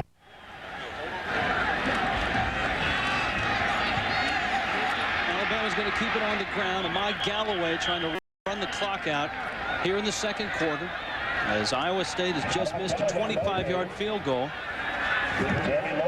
Dan McCarney has to be happy with the way his team has played, though he was obviously displeased they missed that opportunity, first for the 7 points and then for the 3 points. Trying to win back-to-back bowl games for the first time in Iowa State history. And the Cyclones will head to the locker room with a 10-7 halftime lead in the Mainstay Independence Bowl. Halftime has arrived in Shreveport. Back to the studios, Chris Fowler. Halftime in Shreveport. Iowa State a 10-7 lead. A real treat at halftime. The singing policeman, Daniel Rodriguez, with God Bless America. God bless America, land that I love. Stand beside her and guide her through the night with a light from above. From the mountains to the prairies to the oceans wide with foam. God bless America, my home sweet home. God bless America, my home sweet home.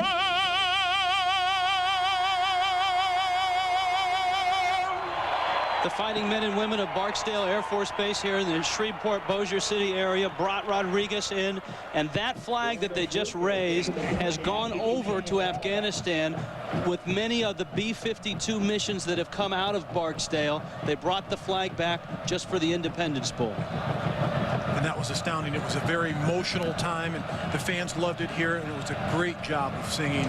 It was just one of those experiences you have to be at, but I'm glad I was here to enjoy it.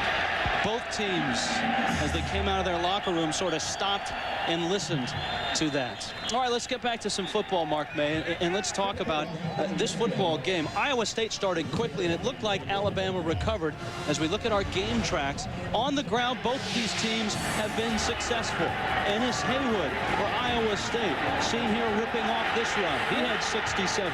Ahmad Galloway had 67. Both teams balanced. And Andrew Zhao, the quarterback for Alabama, tried to force this ball into double coverage, and Adam Runkin intercepts it, but the defense for Iowa State pressure on quarterback Zhao, 2 sacks. Yes, Andrew Zhao, option run. That's Alabama's lone score.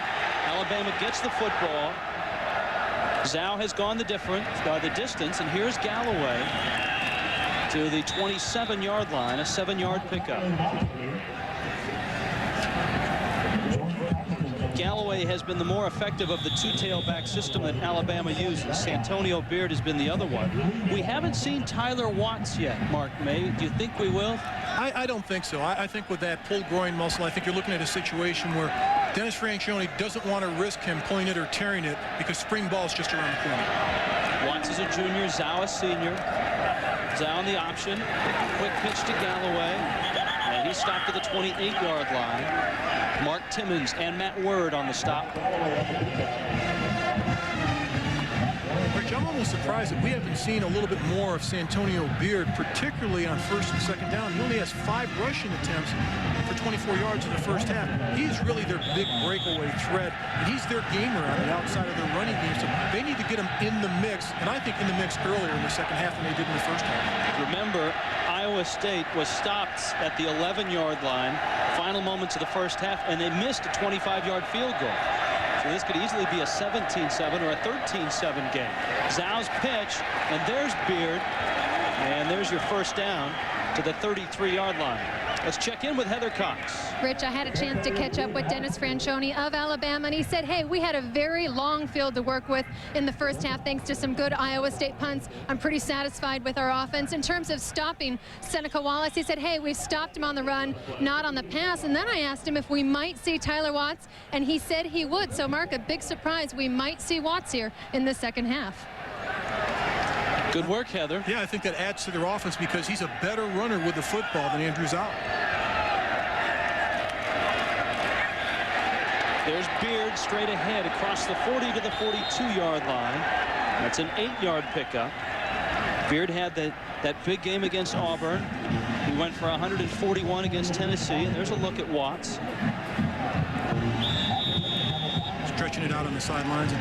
I think the difference between both of those backs, Ahmad Galloway and Santonio Beard, also, Beard has that explosiveness. When he hits the hole, he hits it hard and has that acceleration once he gets through the line of scrimmage. I think that's also a major difference between the two backs. And both of them will be back next year. Beard is sophomore, Galloway at junior. Second and short. It's Galloway across midfield to the 48-yard line. Alabama's touchdown drive was a 10-play 80-yarder where they chewed up chunks just like this. And I think it's no great surprise. I think the halftime adjustments made by Dennis Franchione in the locker room is basically, we're a running football team. Let's continue to run the football. And here's the handoff, and it's a nice job of Ahmad Galloway of picking and weaving between the tackles and the big offensive and defensive linemen in the hole and picking up the first down. Iowa State shows blitz. Here they come, and Galloway can't slip through it. It's one thing that Les Kenning, the Alabama offensive coordinator, told us is that Iowa State will blitz, but they do it on the early downs. They don't wait for third down. They'll come at you first and 10. And what they want to do is they want to put you in second and third long situations. They want to put pressure on the offense to try to make you throw the football. And that's going to be key in this game. If they can get to the line of scrimmage and put pressure on quarterback Andrews out and stuff the run early, that puts more pressure on the offense. Then they can play their game defensively and try to confuse the quarterback. 7th play of this drive. They've all been runs. It's out of the air. Not quite. Dropped at the 46-yard line. 3rd sack. Matt Word, the junior middle linebacker out of Miami. And this is what Iowa State would love to do. Here's Word on the top. Keep an eye on him. He's going to come, and he's going to delay blitz right there. He wanted to step back. He goes over the running back, Santonio Beard, and gets to quarterback Andrew Zhou. This is what Iowa State wants to do. As we talked about before, put you in 2nd and long, 3rd and long situation. That's his 2nd sack of the day by middle linebacker Matt Word. It wasn't hard to recruit him. He went to the same high school as the Davis brothers in Miami, Southridge High School. That was an easy sell. Zhou's throw on the money, but dropped. Millens thought he should have had a flag. Atif Austin on the coverage. Atif Austin has been all over the field defensively for Iowa State. This is a nice job of timing the pass. Zhou's back in the pocket, looking left. Now he looks right, throws the ball, but right there, the ball's to the outside. But what really does it is the finish off by Atif Austin, getting his hands on the receiver's arms, making sure he cannot come down with the football. Were his hands on the arms too early on that one? It was very close, but you have to let him play. Okay. I like it. You're a lot like Gilmore in that one.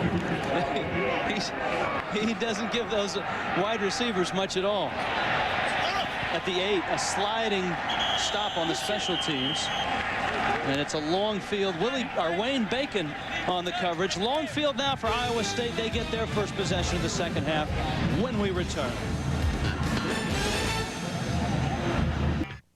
10-7, Iowa State on top, 10:41 left, third quarter. Capital One Bowl Week on ESPN continues with the Culligan Holiday Bowl tomorrow night. Number 9, Texas. Number 20, Washington. During the game on ESPN.com, please take part in Verge Friday. Log on. You can watch, play, and follow along. We'll have 2 coaches who will second-guess the guys on the field. Jim Donnan will do Washington. Dick Tomey will do Texas. We'll have user email with Kirk and Lee. Out across the 25 out to the 31-yard line is Ennis Haywoods. Real-time user polling and interactive broadcast. Verge Friday tomorrow night with the Culligan Holiday Bowl. Real-time coaching analysis is the fancy word for second guessing. Here's a great key to tell if your offensive linemen love your running back, Ennis Haywood. He's running down the field of play, getting blocks from his wide receivers, but watch at the end of the play. Look at the big uglies come down the field to play. Right at the end of the play, Lorenzo White, the rest of them, they want to rally around the running back. Ennis Haywood to the 29, back to the line of scrimmage.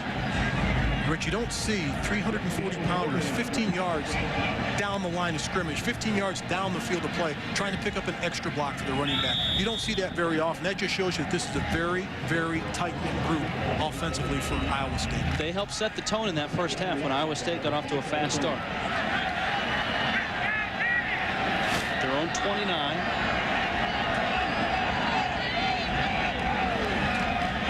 Second and 11, Wallace is flushed out. Got a man wide open. A nice leaping grab by Danielson, who fights across the 40 and has the first down. A 12-yard pickup. Third catch for Lane Danielson. I am more and more impressed by Seneca Wallace. Here he's rolling to his left. It's not there. Protection breaks down. What does he do? He whips the ball right out of there on the run and on the money. It's incredible what he's able to do with the football. I can't think of a quarterback that's been more accurate throwing the ball on the run that I've seen the entire football season than Seneca Wallace has. Well, especially factoring in the speed that he's got when he is on the run. Haywood will lose a yard. It's almost the prototype quarterback that the speed option multiple set teams are looking for. That's what they have to have. They have to have a quarterback that is an athlete, that can do everything, multitask at that position. He can't be just a drop back quarterback. He has to throw on the run, and not just throw on the run, think on the run, not throw the ball into double coverage. If it's not there, throw it away. If your receiver's open, get the ball down the field of play.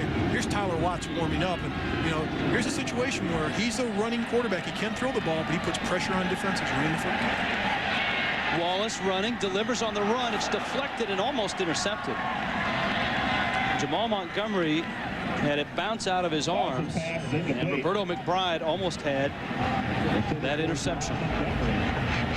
That hasn't been the first time that a receiver's had the ball in his hands and not been able to come down with a reception, but this offense, roll right, roll left, it's tough to defend for the Crimson Tide defense. Their secondary is not very good.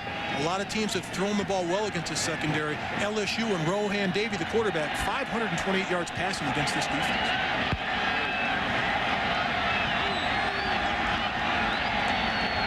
On 3rd and 11, here comes a blitz. Wallace steps up and delivers on the money at midfield. Craig Campbell's got a first down into Alabama territory, 19 yards on the pickup.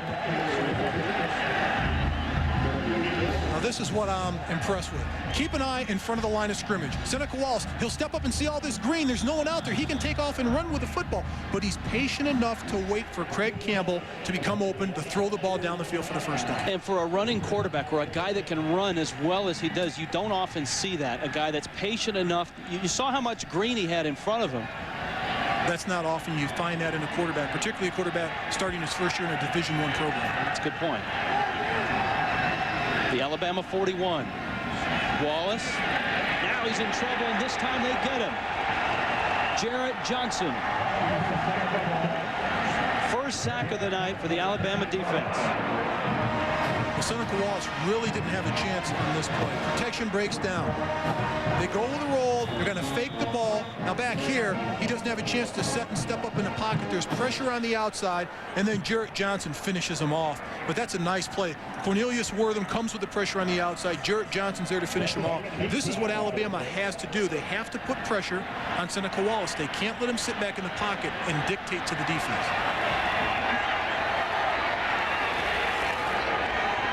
On 2nd and 18 now. Draw to Jermaine Billups to the 48-yard line. Wortham and a couple of other Crimson Tide defenders in on that stop. This is like one of those heavyweight fights. You come with a bolo punch and pick up 15, 18 yards, get a first down, then the defense comes up with a big play and drops you for a loss, and you come back offensively and pick up yards.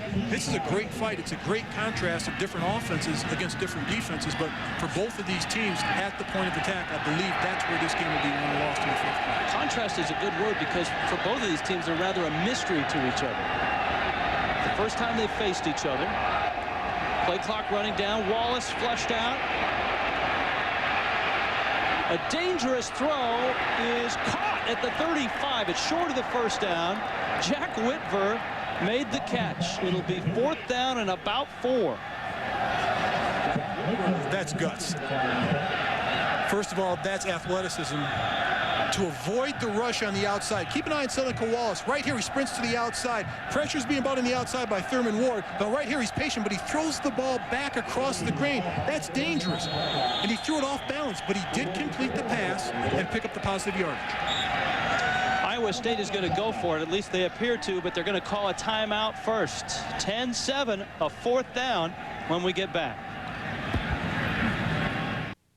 10-7, Iowa State on top of Alabama on 4th down and 5. Iowa State was still in the huddle, and I think Seneca Wallace was trying to call a timeout, but Alabama had their punt return team on and had to burn the timeout. The wrong personnel, but Iowa State catches a break because now they get a chance to go back and think of what they want to do. They're going to go for it on 4th down.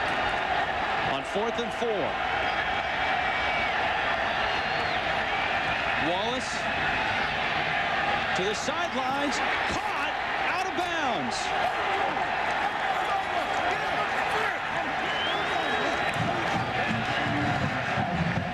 Wayne Bacon on the sidelines. Jack Whitver, the intended receiver. I'll tell you what, this is a gutsy call right here to throw this play. Only 4th and 5 to pick it up, throw the ball that far downfield. But look at the athleticism on Wayne Bacon right at the end of the play, leaping up in the air. He was up in the air a good 30 inches off the ground. That's just a smart play. That's an aggressive play, getting to the football and knowing what to do when you get there by Wayne Bacon. Deflecting it off the hands of Whitver. It's a secondary that hasn't had a lot of big plays in terms of interceptions this year. They only have 6. The ground with Galloway. That brings up an interesting point, Mark, and we haven't addressed it yet. Neither of these teams turned the ball over much on the season, and they both have done a wonderful job of keeping hold of the ball tonight. And that's something that you have to practice continually. And it's got to be harped on by your head coach. And both these coaches do a magnificent job of doing this. And for Alabama, 15 turnovers this season, plus turnover margin. They hold on to the football, which is outstanding, and they don't throw interceptions. Only 5 interceptions thrown by both quarterbacks for Alabama this season. Iowa State had just 14 turnovers this year and just 2 fumbles. Out to the 39-yard. That's incredible that Iowa State lost 2 fumbles all year. And we've only had 1 turnover in this game, and that was the interception thrown by Andrew Zhao to Adam Rowe. And I think both of these coaches looked at this game and said, whoever wins the turnover battle will probably win this game. Well, the team so far that's won the turnover battle is leading in this game against Iowa State. Now a 3rd down. We saw Tyler Watts warming up. He has yet to take a snap. Zhao in the shotgun on 3rd down. Double screen, smelled out and stuffed. DeAndre Phillips. Now for DeAndre Phillips, this is an incredible read. He's at the safety position. He's backed up. Keep an eye on him. They're going to run stunts with the defensive front. Watch the stunts. Little twist on the front. Try to confuse the offensive line. The line gets out in the screen. But look at the beat. Boom! Right there on the receiver out in the flat. That's a great read on the screen. Don't go for the bait on the screen. Get to the football and watch the front. Lane Bearden. Todd Miller at the 32. And Miller, a nice return out to the 44-yard line.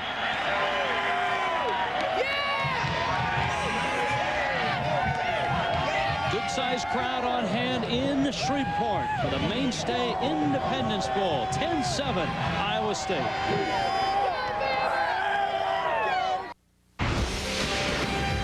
ESPN's exclusive presentation of the 2001 Mainstay Independence Bowl is brought to you by Chrysler. Drive equals love. And by Capital One, proud sponsor of the Capital One Florida Citrus Bowl on January 1st. This has turned into almost a comfortable night in Shreveport.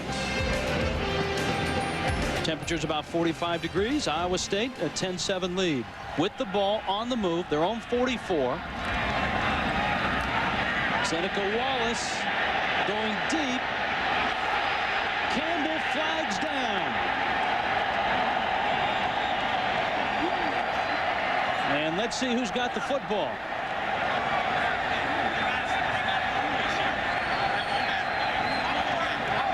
It looks initially like a catch. The officials are conferring. I think it's got to be defensive pass interference.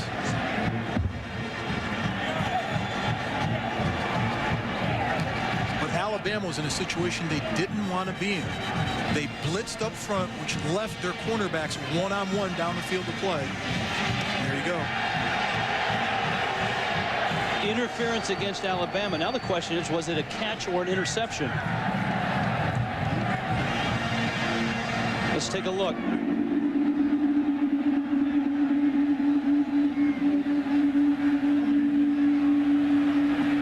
It looks like an interception. It does.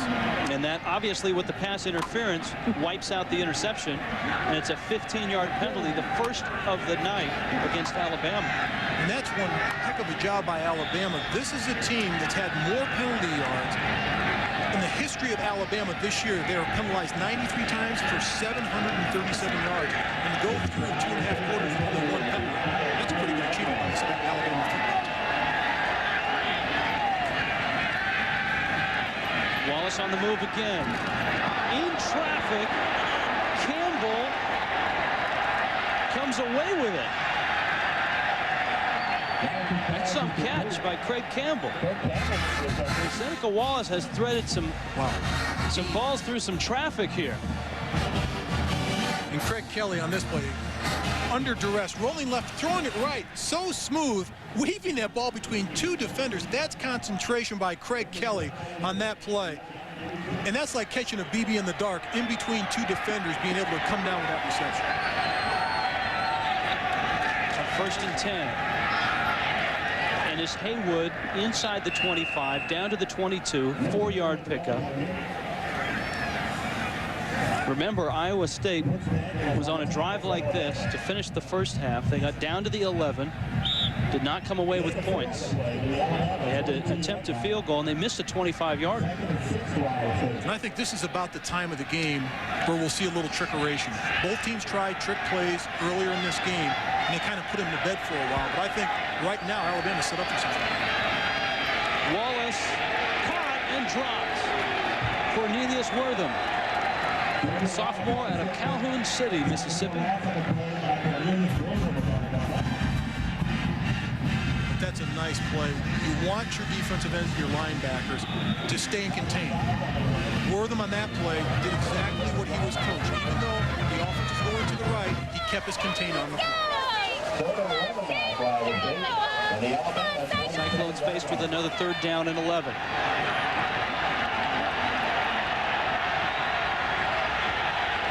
Two of 8 tonight. Wallace in trouble. Caught by Campbell, but he's well short of the 1st down. And I think we'll see Tony Yelk. We'll mark it at the 24. It would be about a 42-yard field goal attempt. And Wallace in trouble on that play. That was almost like a jailbreak. Yeah, initially, the reaction is he's setting up a screen. Yeah, and nobody was out there for the screen. I don't think that was the right call in the huddle. Either that or here's the other key. The ball may have been snapped just a tick early. All right, here is Yelk.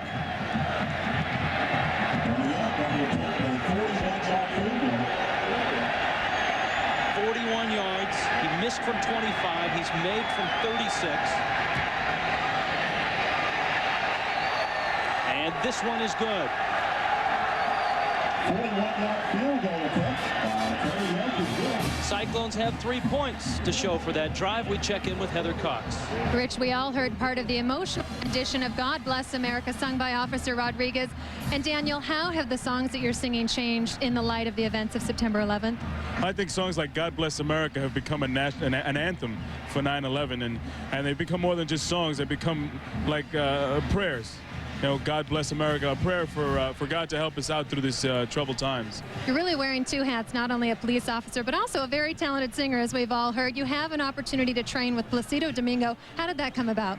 Well, I auditioned for Placido Domingo. The mayor had initiated the contact between him and I sang a couple of songs, and he invited me to come down to Washington to the Young Artist Program, the Villar Young Artist Program. And in March, I begin my training there for 3.5 months, and hopefully after that, maybe take my place with some of the great tenors.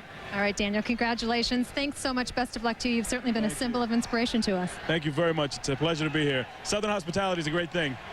Back up to the booth. All right, thank you, Heather.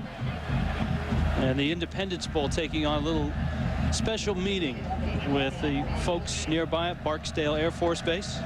You'll remember that on 9/11, President Bush's plane landed at Barksdale on its way back from Florida, landed here at Barksdale. We have 900 deployed of the 5,000 that are stationed on that base. 65 B-52s are located here, the biggest B-52 base on the planet, they say. Alabama's going to bring it out, and Jason McCadley might think differently after that hit. Brings it out to the 16-yard line. Saturday edition, Monday Night Football. You've got the Ravens and the Buccaneers, and of course Monday Night Countdown moved to Saturday as well, presented by UPS. It starts at 7:30 Eastern. The game kicks at 9 Eastern on ABC Sports.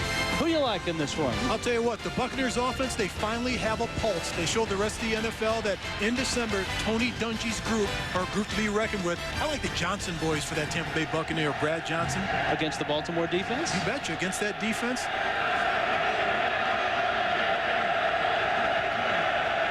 Freddie Millen's in motion. Zhao delivers it to the big tight end, Terry Jones Jr.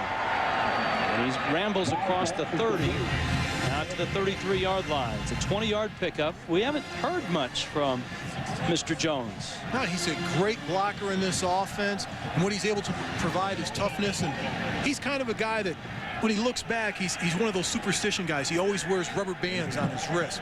And the only 2 times he didn't do that, once in high school, he got injured, and last year he got injured where he had a season injury, ending knee injury. Rubber bands in place tonight, for sure. Zhao. Hit. Somehow he got it away, and it's incomplete. Dan McCarty wants grounding. Now the key here is he's out of the tackle box. That pass has to go past the line of scrimmage. And Zhao's shaken up on this play also. He's taking his time getting back to the huddle. What a play by Matt Word. He's got a bead on quarterback Andrew Zhao. He's rolling out, looking down the field to play. Look at that. Closing speed right there.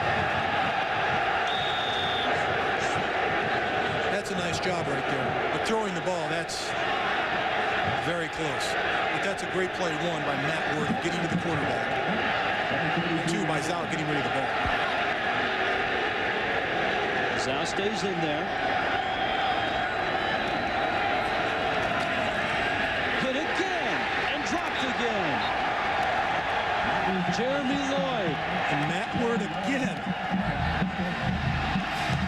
I'll tell you what, we're talking about a linebacker that's really come of age. Keep an eye on Word in the middle and the rest of his compadres up front. You see 3 down defensive linemen. They run a twist on the outside. It confuses the offensive line. Santonio Beard cannot pick up the blitzing linebacker, Matt Word, and the rest of the defense gets to the quarterback for the center.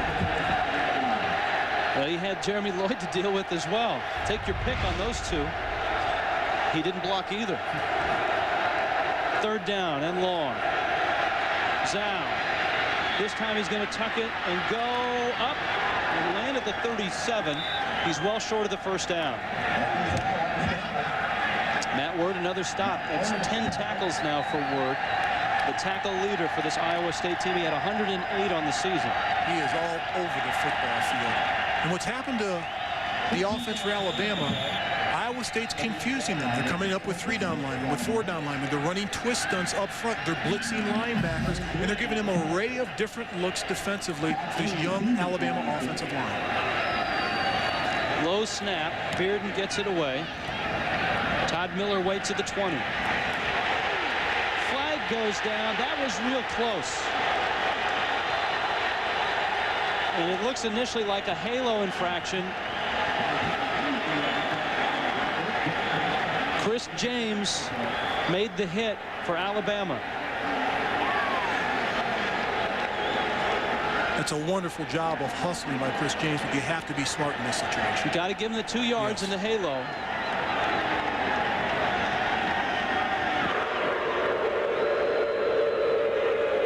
Non-contact, kick catch interference on the kicker team, 5 yards from the spot, first down. Ron Cherry, our referee. Here's a look. Wow, that's 2 yards. That is 2 yards. I mean, it's close. The speed at which he was traveling, those 2 yards disappeared in a blink of an eye. And they're tending to Andrew Zhao right now.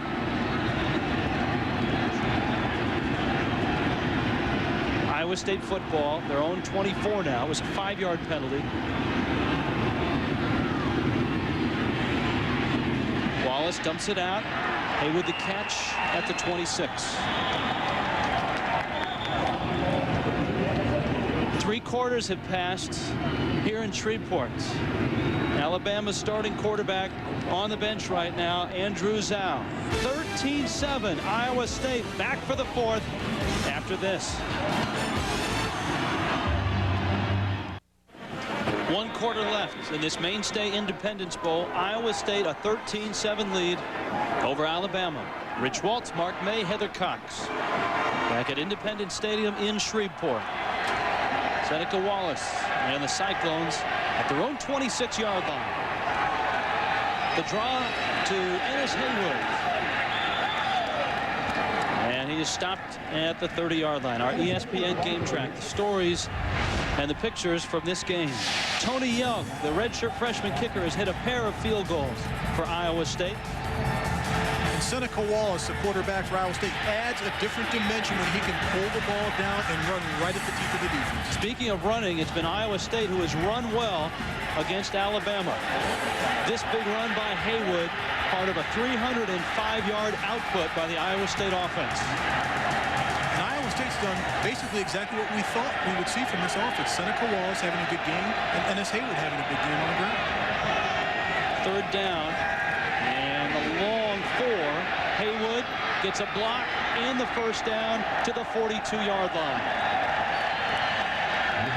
Gerald Dixon made the stop, 12 yards on the pickup. It's a multiple offense, and their offensive coordinator, Steve Loney, is the guy that ran this same offense with success in his stop at Minnesota. Spent a couple years there under Glenn Mason. Thomas Hamner was his running back. Billy Cockrum was an option quarterback who didn't throw it as well as Wallace, but ran that offense very well in Minnesota. 2nd year for Loney, back at his alma mater, and he's done quite well in his last 2 years. And he also doubles as the offensive line coach, and I think that has a lot to do with the play calling ability of Steve Loney. When he listens to his line come to the side and say, I can block this guy. Okay, we'll run it. Pass is incomplete. Let's check in with Heather Cox. Heather? Well, Rich, the official word down here on the Alabama sideline is that Tyler Zhao has a bruised calf. However, they're icing not only his calf, but also his knee. Coach Franchione came over and said, are you good to go? And he said, Coach, I don't think so. Obviously, we've seen Watts warming up on the sideline. I wouldn't be surprised to see Watts in on the next series. All right, thank you, Heather. That will be an adjustment for the Iowa State defense if and when that happens. He's a very versatile quarterback, not only throwing the ball, as you see 10 touchdowns, 3 interceptions, but also running with the football. He puts a lot of pressure on defense and his ability. Over 560 yards on the ground, 5.1 yards per carry. That's pressure. Play clock almost expired. Wallace steps up, pumps once, and has his man, Danielson, to the 40-yard line. Lane Danielson for another first down for Iowa State. Look how cool and confident Seneca Wallace is at the quarterback position. He's not afraid to throw that ball across the field. Most quarterbacks wouldn't make a lot of throws like this, but he has the confidence in his arm strength and his receivers where he's going to throw the football.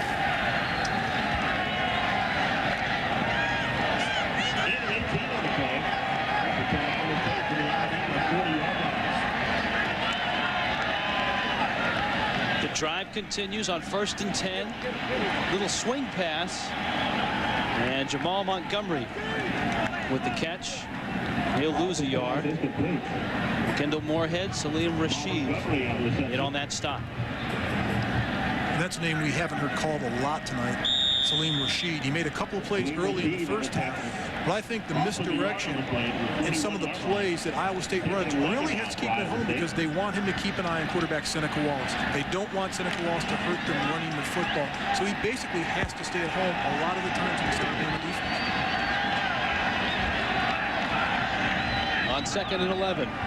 Blitz is coming. Dump it to Haywood. To the 30. He's very close to the first down. 11 yards on the completion. Todd Bates made the stop for Alabama. Now this is a nice job of running a quick little underneath screen, middle screen. The offensive linemen do a wonderful job of getting down the field to play. That's well coached. If the defensive lineman doesn't rush, knock him down the field to play. That's exactly what the Iowa State offensive line was able to accomplish on the last play. Since Loney is the offensive line coach, he's one of the few offensive coordinators you'll find that are on the sidelines. Sometimes that's a good thing because basically when you can look a quarterback in an eye and your players in the eye and they tell you what they feel is going to be successful, I believe it. 3rd down short. Haywood has the first down to the 28-yard line.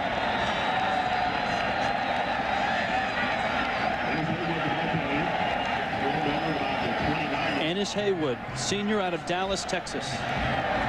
When you build a program or rebuild it, as Dan McCarney has done, you have to find players that other people haven't found. And I think he did that in Haywood, and he certainly did that in Seneca Wallace. You have to find those nuggets that are out there, and good coaches and good recruiting programs are able to do that. And now that they've had success these last 2 years, Iowa State is really starting to have success in their home state of Iowa.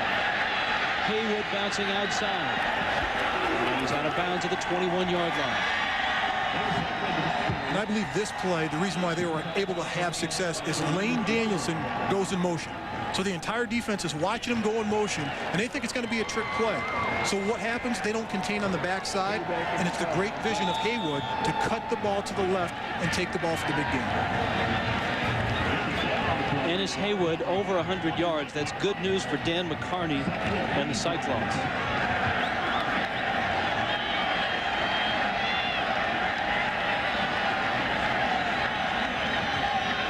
Second down. Fumble. It's still loose. And who's got it? Alabama says they do. And you can see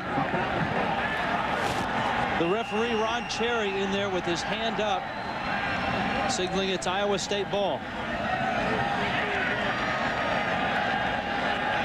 And over 100 yards again for Ennis Haywood. And he rushes for over 100 yards. They don't lose. It's 12-0. It's in the bag for Iowa State, but I believe it's not over yet. There's a long way to go in this football game, but that's one thing that guys can believe in on the sidelines and building confidence in. And this is a football team that doesn't lose fumbles. It's just the quarterback, Seneca Wallace, not concentrating on the ball, getting a grip on the ball, but Ennis Haywood down at the bottom of the pile scoops up the fumble. To the end zone, incomplete. He was looking for Campbell.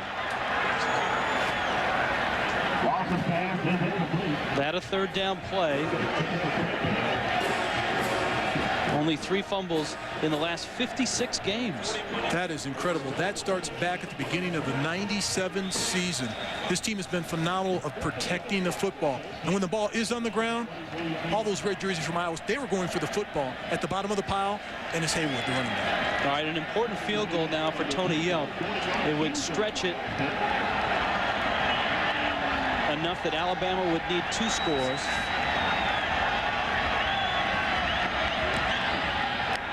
And Yelp Missed it.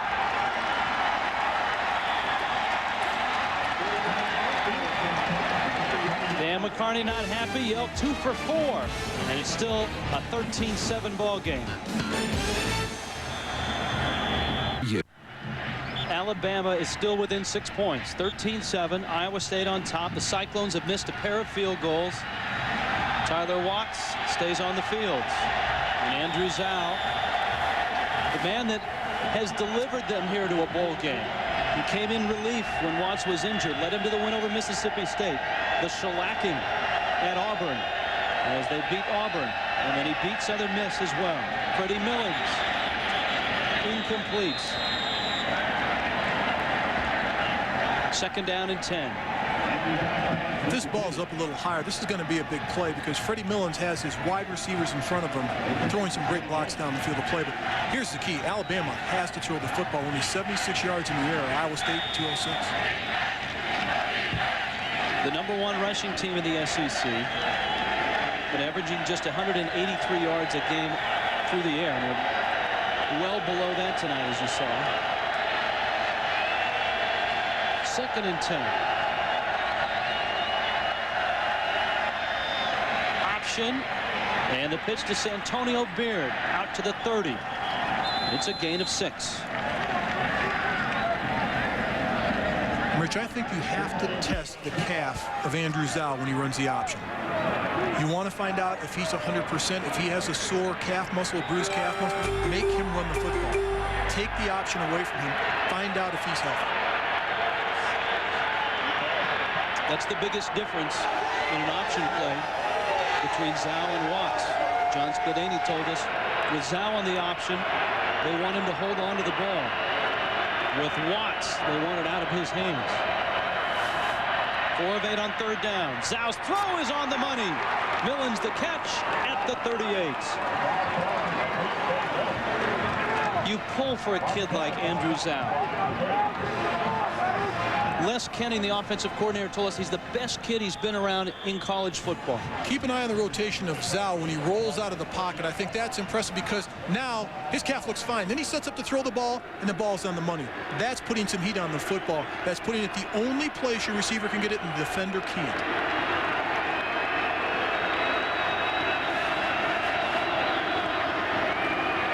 Galloway the carry, stuffed at the 37-yard line.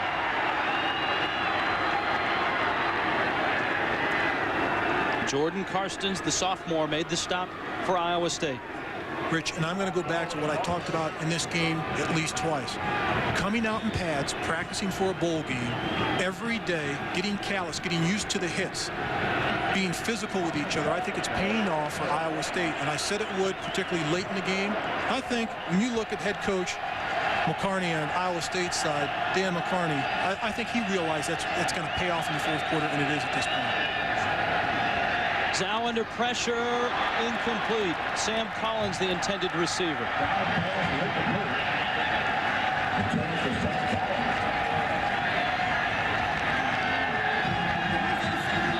Here's Andrew Zhao out of the shotgun. He's rolling to his left. He doesn't have a chance to turn his shoulders, but pressure is brought on again by Matt Word and Justin Eilers on the play. And after the play, quarterback Andrew Zhao is limping. Keep an eye on Andrew Zhao. He's not 100%. He's limping after this play.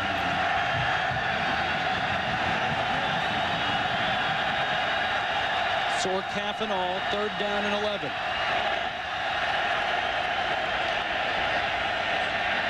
Zhao sets up the screen. It's Beard at the 43, short of the 1st down, 7-yard pickup. Anthony Forrest made the hit. Anthony Forrest made the first hit, but the top off was by Matt Word. Okay. I'll tell you what, I am impressed by this linebacker. He just sells out from sideline to sideline. 6 foot, and they say he's really 5'11", 230 pounds, but he gets the job done. He's one of those football players you don't worry if he runs a 4.5. He knows how to get from sideline to sideline and make tackle. He's a good tackler. Part of John Sladany's defense. 6th of the night for Lane Beard as he'll punt it away. And we'll watch the hang time. Not a lot of it. The Fair catch signaled for and made by Todd Miller. Iowa State football, they've got the lead, 7:47 left in this Mainstay Independence Bowl.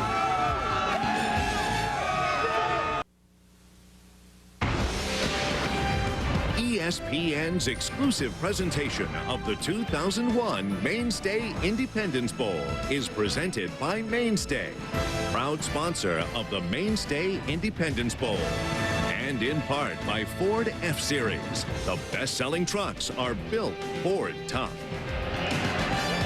7:47 left. Iowa State with the lead and the ball. Seneca Wallace setting, throwing, deep, got his man who couldn't hold it. It was behind him.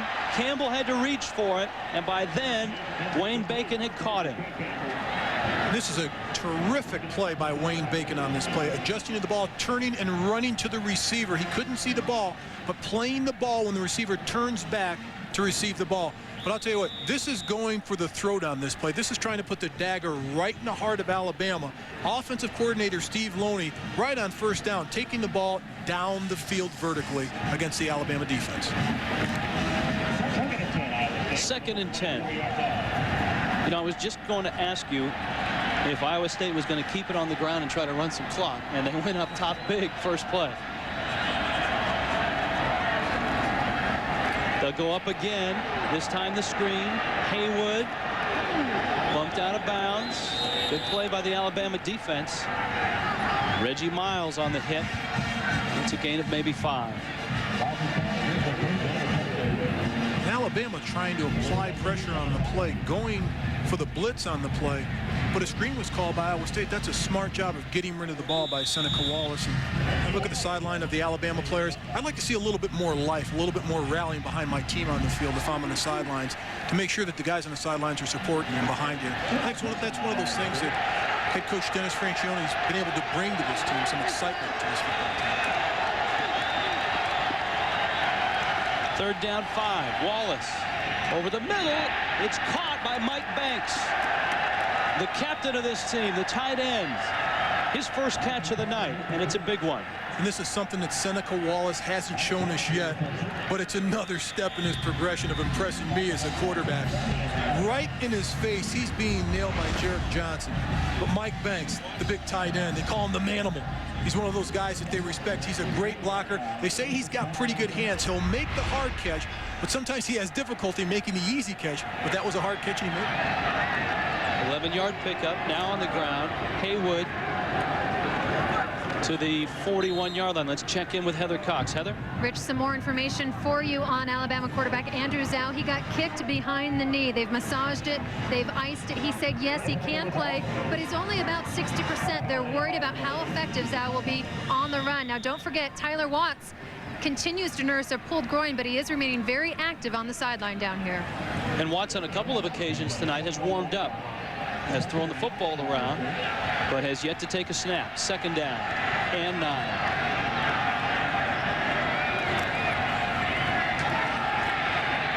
Haywood, the 44, gain of a couple.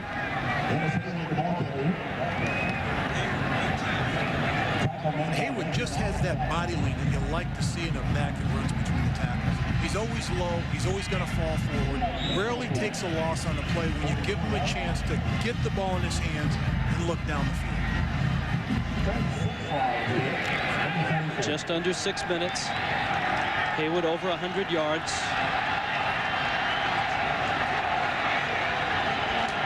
Third down. Wallace flushed out. Seneca dropped. That was a tough catch, though. And it's incomplete. Jamal Montgomery, sophomore out of Long Beach, California. But it's the pressure by Kendall Moorhead. His rush up the field, getting pressure, flushing out quarterback Seneca Wallace, which really made the play defensively for the Alabama Crimson Tide. Tony Yelk, who is also the field goal kicker.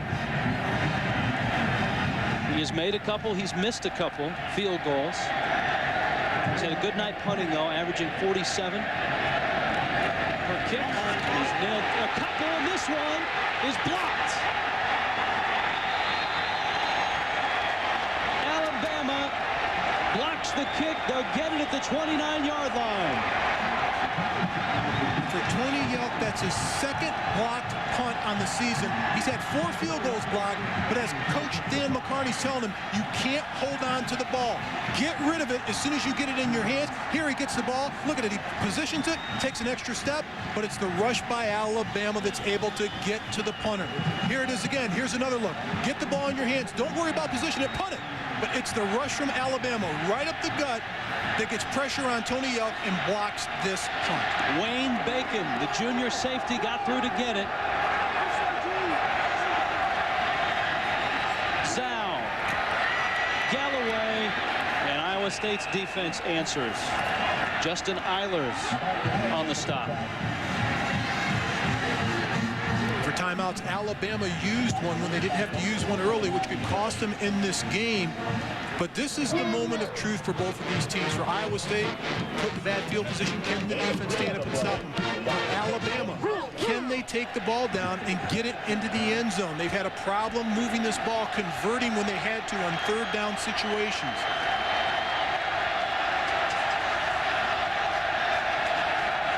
On 2nd and 8, Zhao. Caught! Touchdown!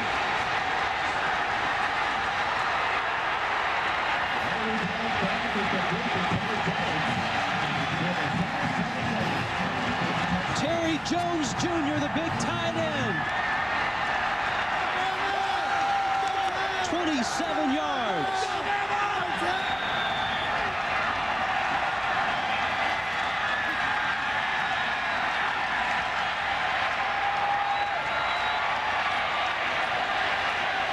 Neil Thomas for the extra point.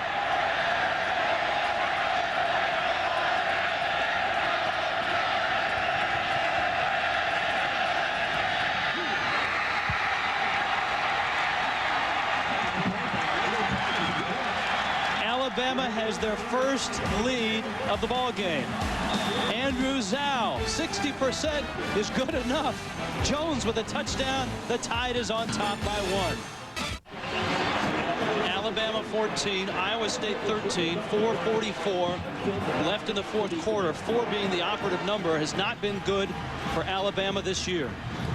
Alabama's had a tough time closing the door on their opponents, having the lead in the fourth quarter. That's something that a young football team needs to do, is learn how to win in the fourth quarter. That's one of the things head coach for Alabama, Dennis Franchione, has been trying to drill into his football team. The game is not over until the last play is over.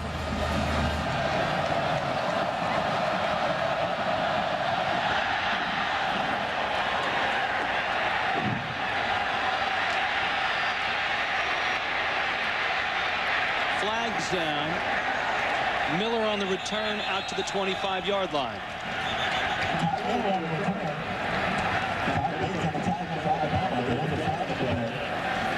Flag back at the 18.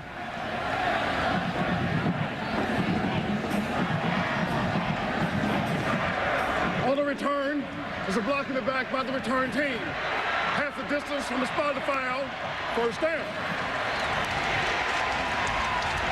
And for Alabama, keep an eye at Terry Jones Jr. right here. He's going to fight through the 3 defenders from Iowa State. There's confusion on the play. Then he's going to run to the corner, and the safety, Anthony Forrest, has his shoulders turned, and he just outruns the defense. It's a broken coverage by Iowa State. First of all, not finding out where the tight end is. Second of all, not communicating on the play. They went for the play fake, the play action pass. They all stepped up to quarterback Andrews out. They were caught flat-footed and cost him a touchdown in the lead. And that's a 265-pound tight end on that pattern, my friend. Hard to miss a guy like that. Yeah. Now Seneca Wallace with his team down by a point. Short hop to Campbell, and it's incomplete. Coming up, 10:30 Eastern, Sports Center to give you all the day's highlights. Miller time for Michael. Is Miami worried? One Mo deal. Mo Vaughn finally on the move. Carl Ravitch, Linda Cohn. With Sports Center coming up. Here in Shreveport, 45,627, the 8th largest crowd in Independence Bowl history. Seen a pretty good one so far. Alabama a 1-point lead. And Iowa Iowa State got 92 yards to go. They're going to get some of them on this carry by Haywood, who has the first down out to the 25-yard line. That's a 15-yard pickup. I think that's a terrific call by the Iowa State offensive coordinator, Steve Loney. 2nd and 10 yards to go. You're patient with your running game. You've got a quarterback that can roll out and make plays, make the defense respect that quarterback. That opens up the running game. That's a heck of a call of sticking to your guns. You run the ball first with this offense. That's what they were able to do.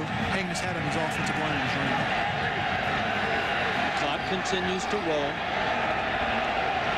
as it melts under 4 minutes. Banks in motion. Another draw. This time, no gain.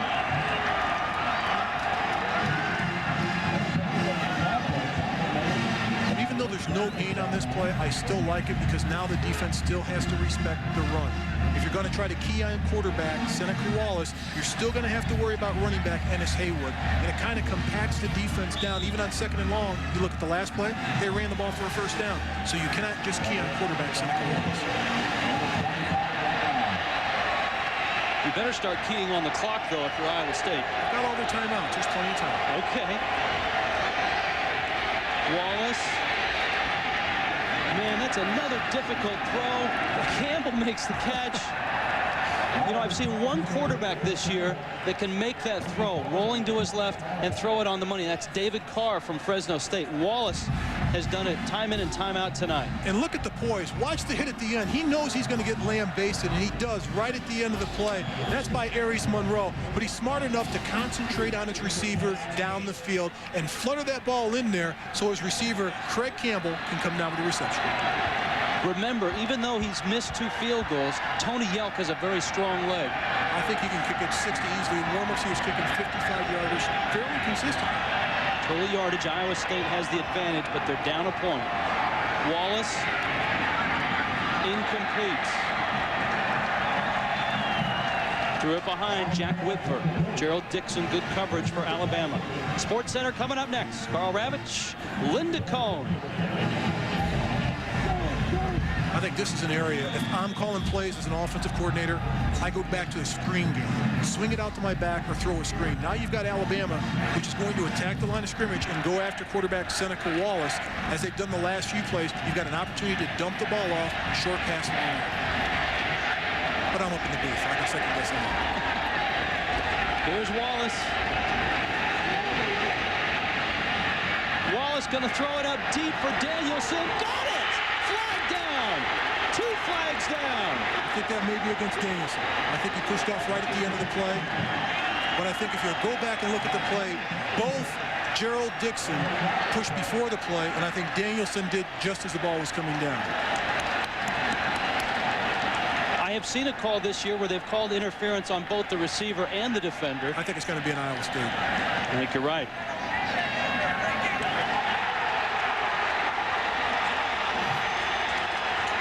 And you really can't argue with Lane Danielson. He's trying to come down with a big play. He's making an adjustment back for the ball. They're both hooked up right here. That little push at the end cost. If he just turns his shoulders to the ball, he's able to catch this ball without a penalty.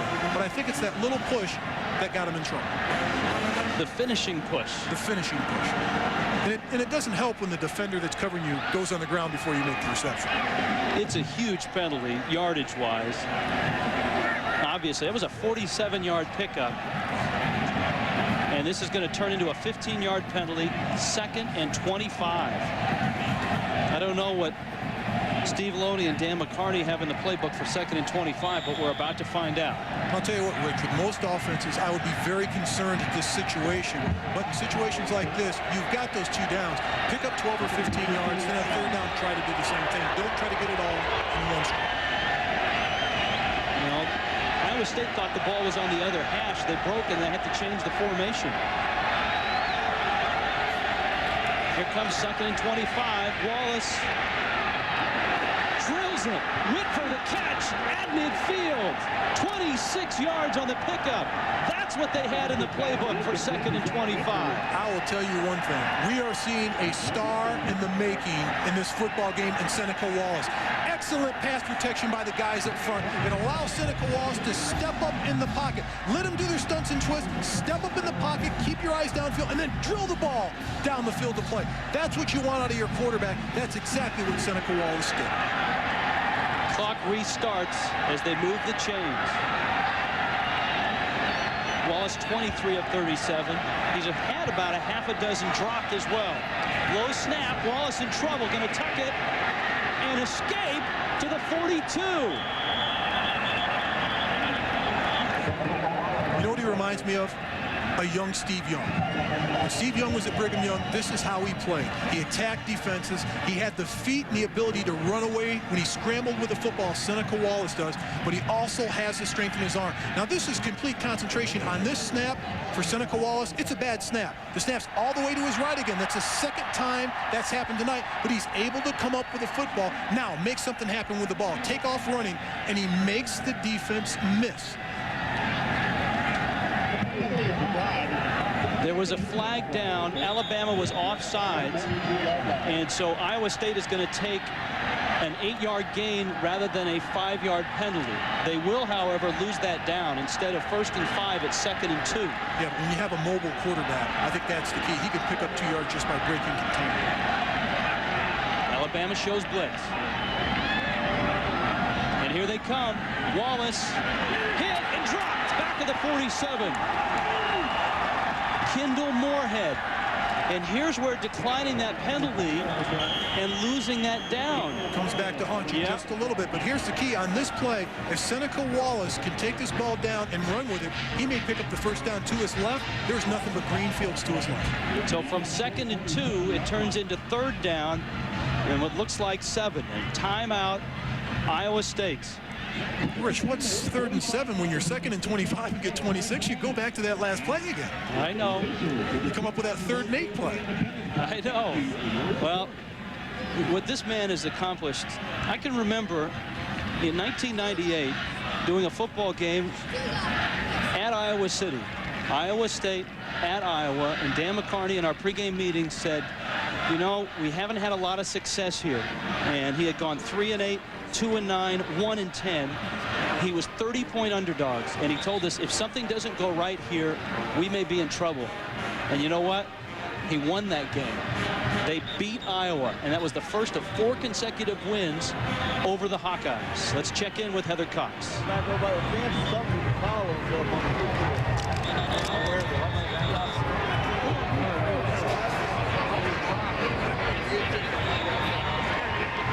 Dan McCarney pacing the sidelines. Even though they went 3-8 in that season, Mark, that win against Iowa, I think, saved his job and helped turn this program around. Well, it's something that not only the players but the alumni, everybody can gravitate towards a win against your arch rival in your state. And that's what this team's been able to do. They've been able to defeat Iowa 4 consecutive years. Bowl win last year, the first in the school's history. 3rd down upcoming. Wallace's throw is high and incomplete, and it's 4th down and 7. Obviously, this is the biggest play of the game coming up for Iowa State. And I think you've got to move your quarterback out of the pocket. Forget dropping him straight back. You roll him out of the pocket, and you make sure that you come down and knock the defensive end out. The offensive lineman has to cut him from the outside, allowing Wallace to escape to the outside, use his vision. If it's not there, put pressure on the defense, pull it down, and run with it. If it's there, throw it. If you're Alabama, do you come after him? You betcha. I'll tell you what, if you sit back against a quarterback like Seneca Wallace, it'll cost you. It looks like Alabama's cheating towards the line of scrimmage. 4th and 7, here it comes. Wallace over the middle, caught, 1st down. Danielson with a catch. The Cyclones are still alive. It's like the 15th life of that cat. They just continue to roll on. And Seneca Wallace, it's like he's so cool in the pocket. Keep an eye on Seneca Wallace in the pocket. The pressure's coming from the outside. Excellent pass protection by the line and running backs have given him time to look down the field. He had 1 receiver isolated and got the ball. Wallace spikes the football with 1:18 left. That is a strange one. And it will be 2nd down and 10. Now, the completion brought him a 1st down, and it also brought them within about a 50-yard field goal range. Sports Center is coming up after the completion of this, the Mainstay Independence Bowl. With 1:18 left, Iowa State chose to spike the football. With timeouts left, that's what I can't understand. Here's the situation. Why waste it down? I know you've got a tremendous quarterback, and you feel you've got a kicker that's in range already with the strength of his leg and yell, but still, you've got a lot of time left on. Whistle stop this play with the flag coming back at the 14-yard line. And the play clock was right down at 0. Ouch. This takes them out of the long field goal range. They lost the down on the spike, and they lose 5 yards on the penalty. No, that spike comes back to haunt this offense. And there's some plays that you're going to go back when you break this film down, and if it costs you the game, it's like, we've got timeouts. Why waste a timeout? Get to the line of scrimmage and run a play. Don't waste the play by spiking the ball. Now 2nd down and 15. Wallace under pressure, delivers it, Banks the tight end, the catch. Banks is to the 30-yard line. 3rd down and about 7. Banks is slow to get up. That's going to stop the clock.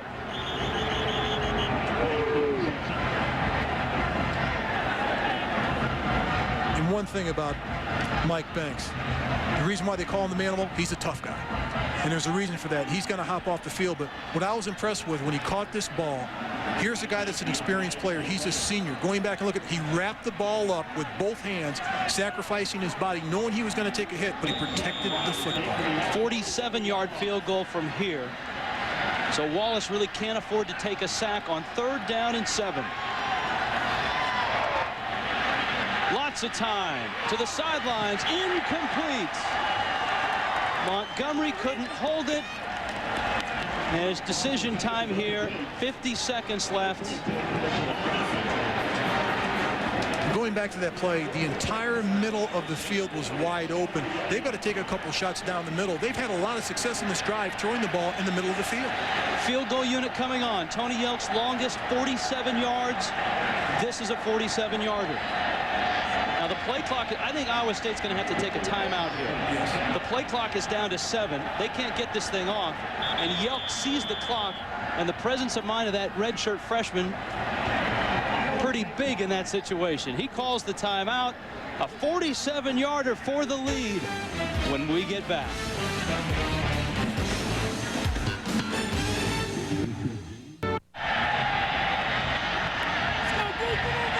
14-13, Alabama on top. Tony Yelk for Iowa State about to attempt 47-yarder. It equals his season long. He is 2 of 4 tonight. Good from 41 and 36, missed from 40 and 25.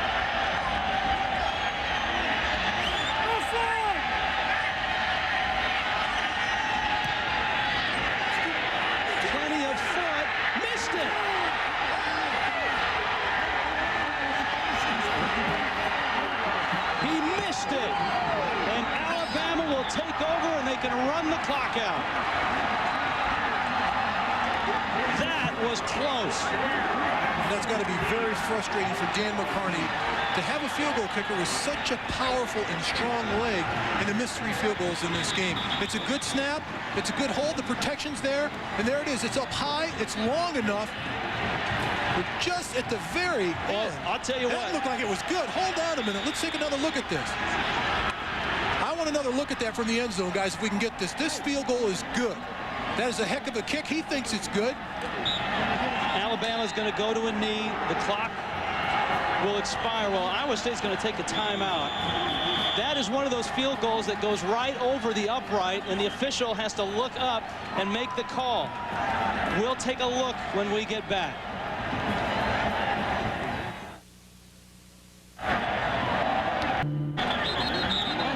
38 seconds left in the Mainstay Independence Bowl. Alabama's going to take a knee.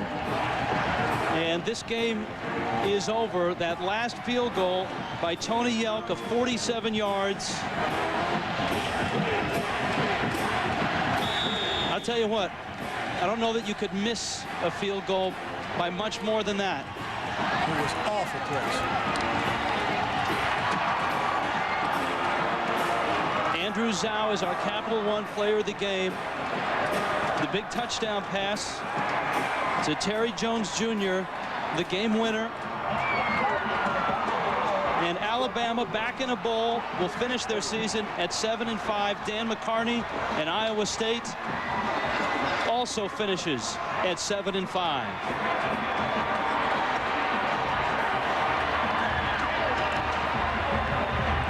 One more look at the miss by Yelk.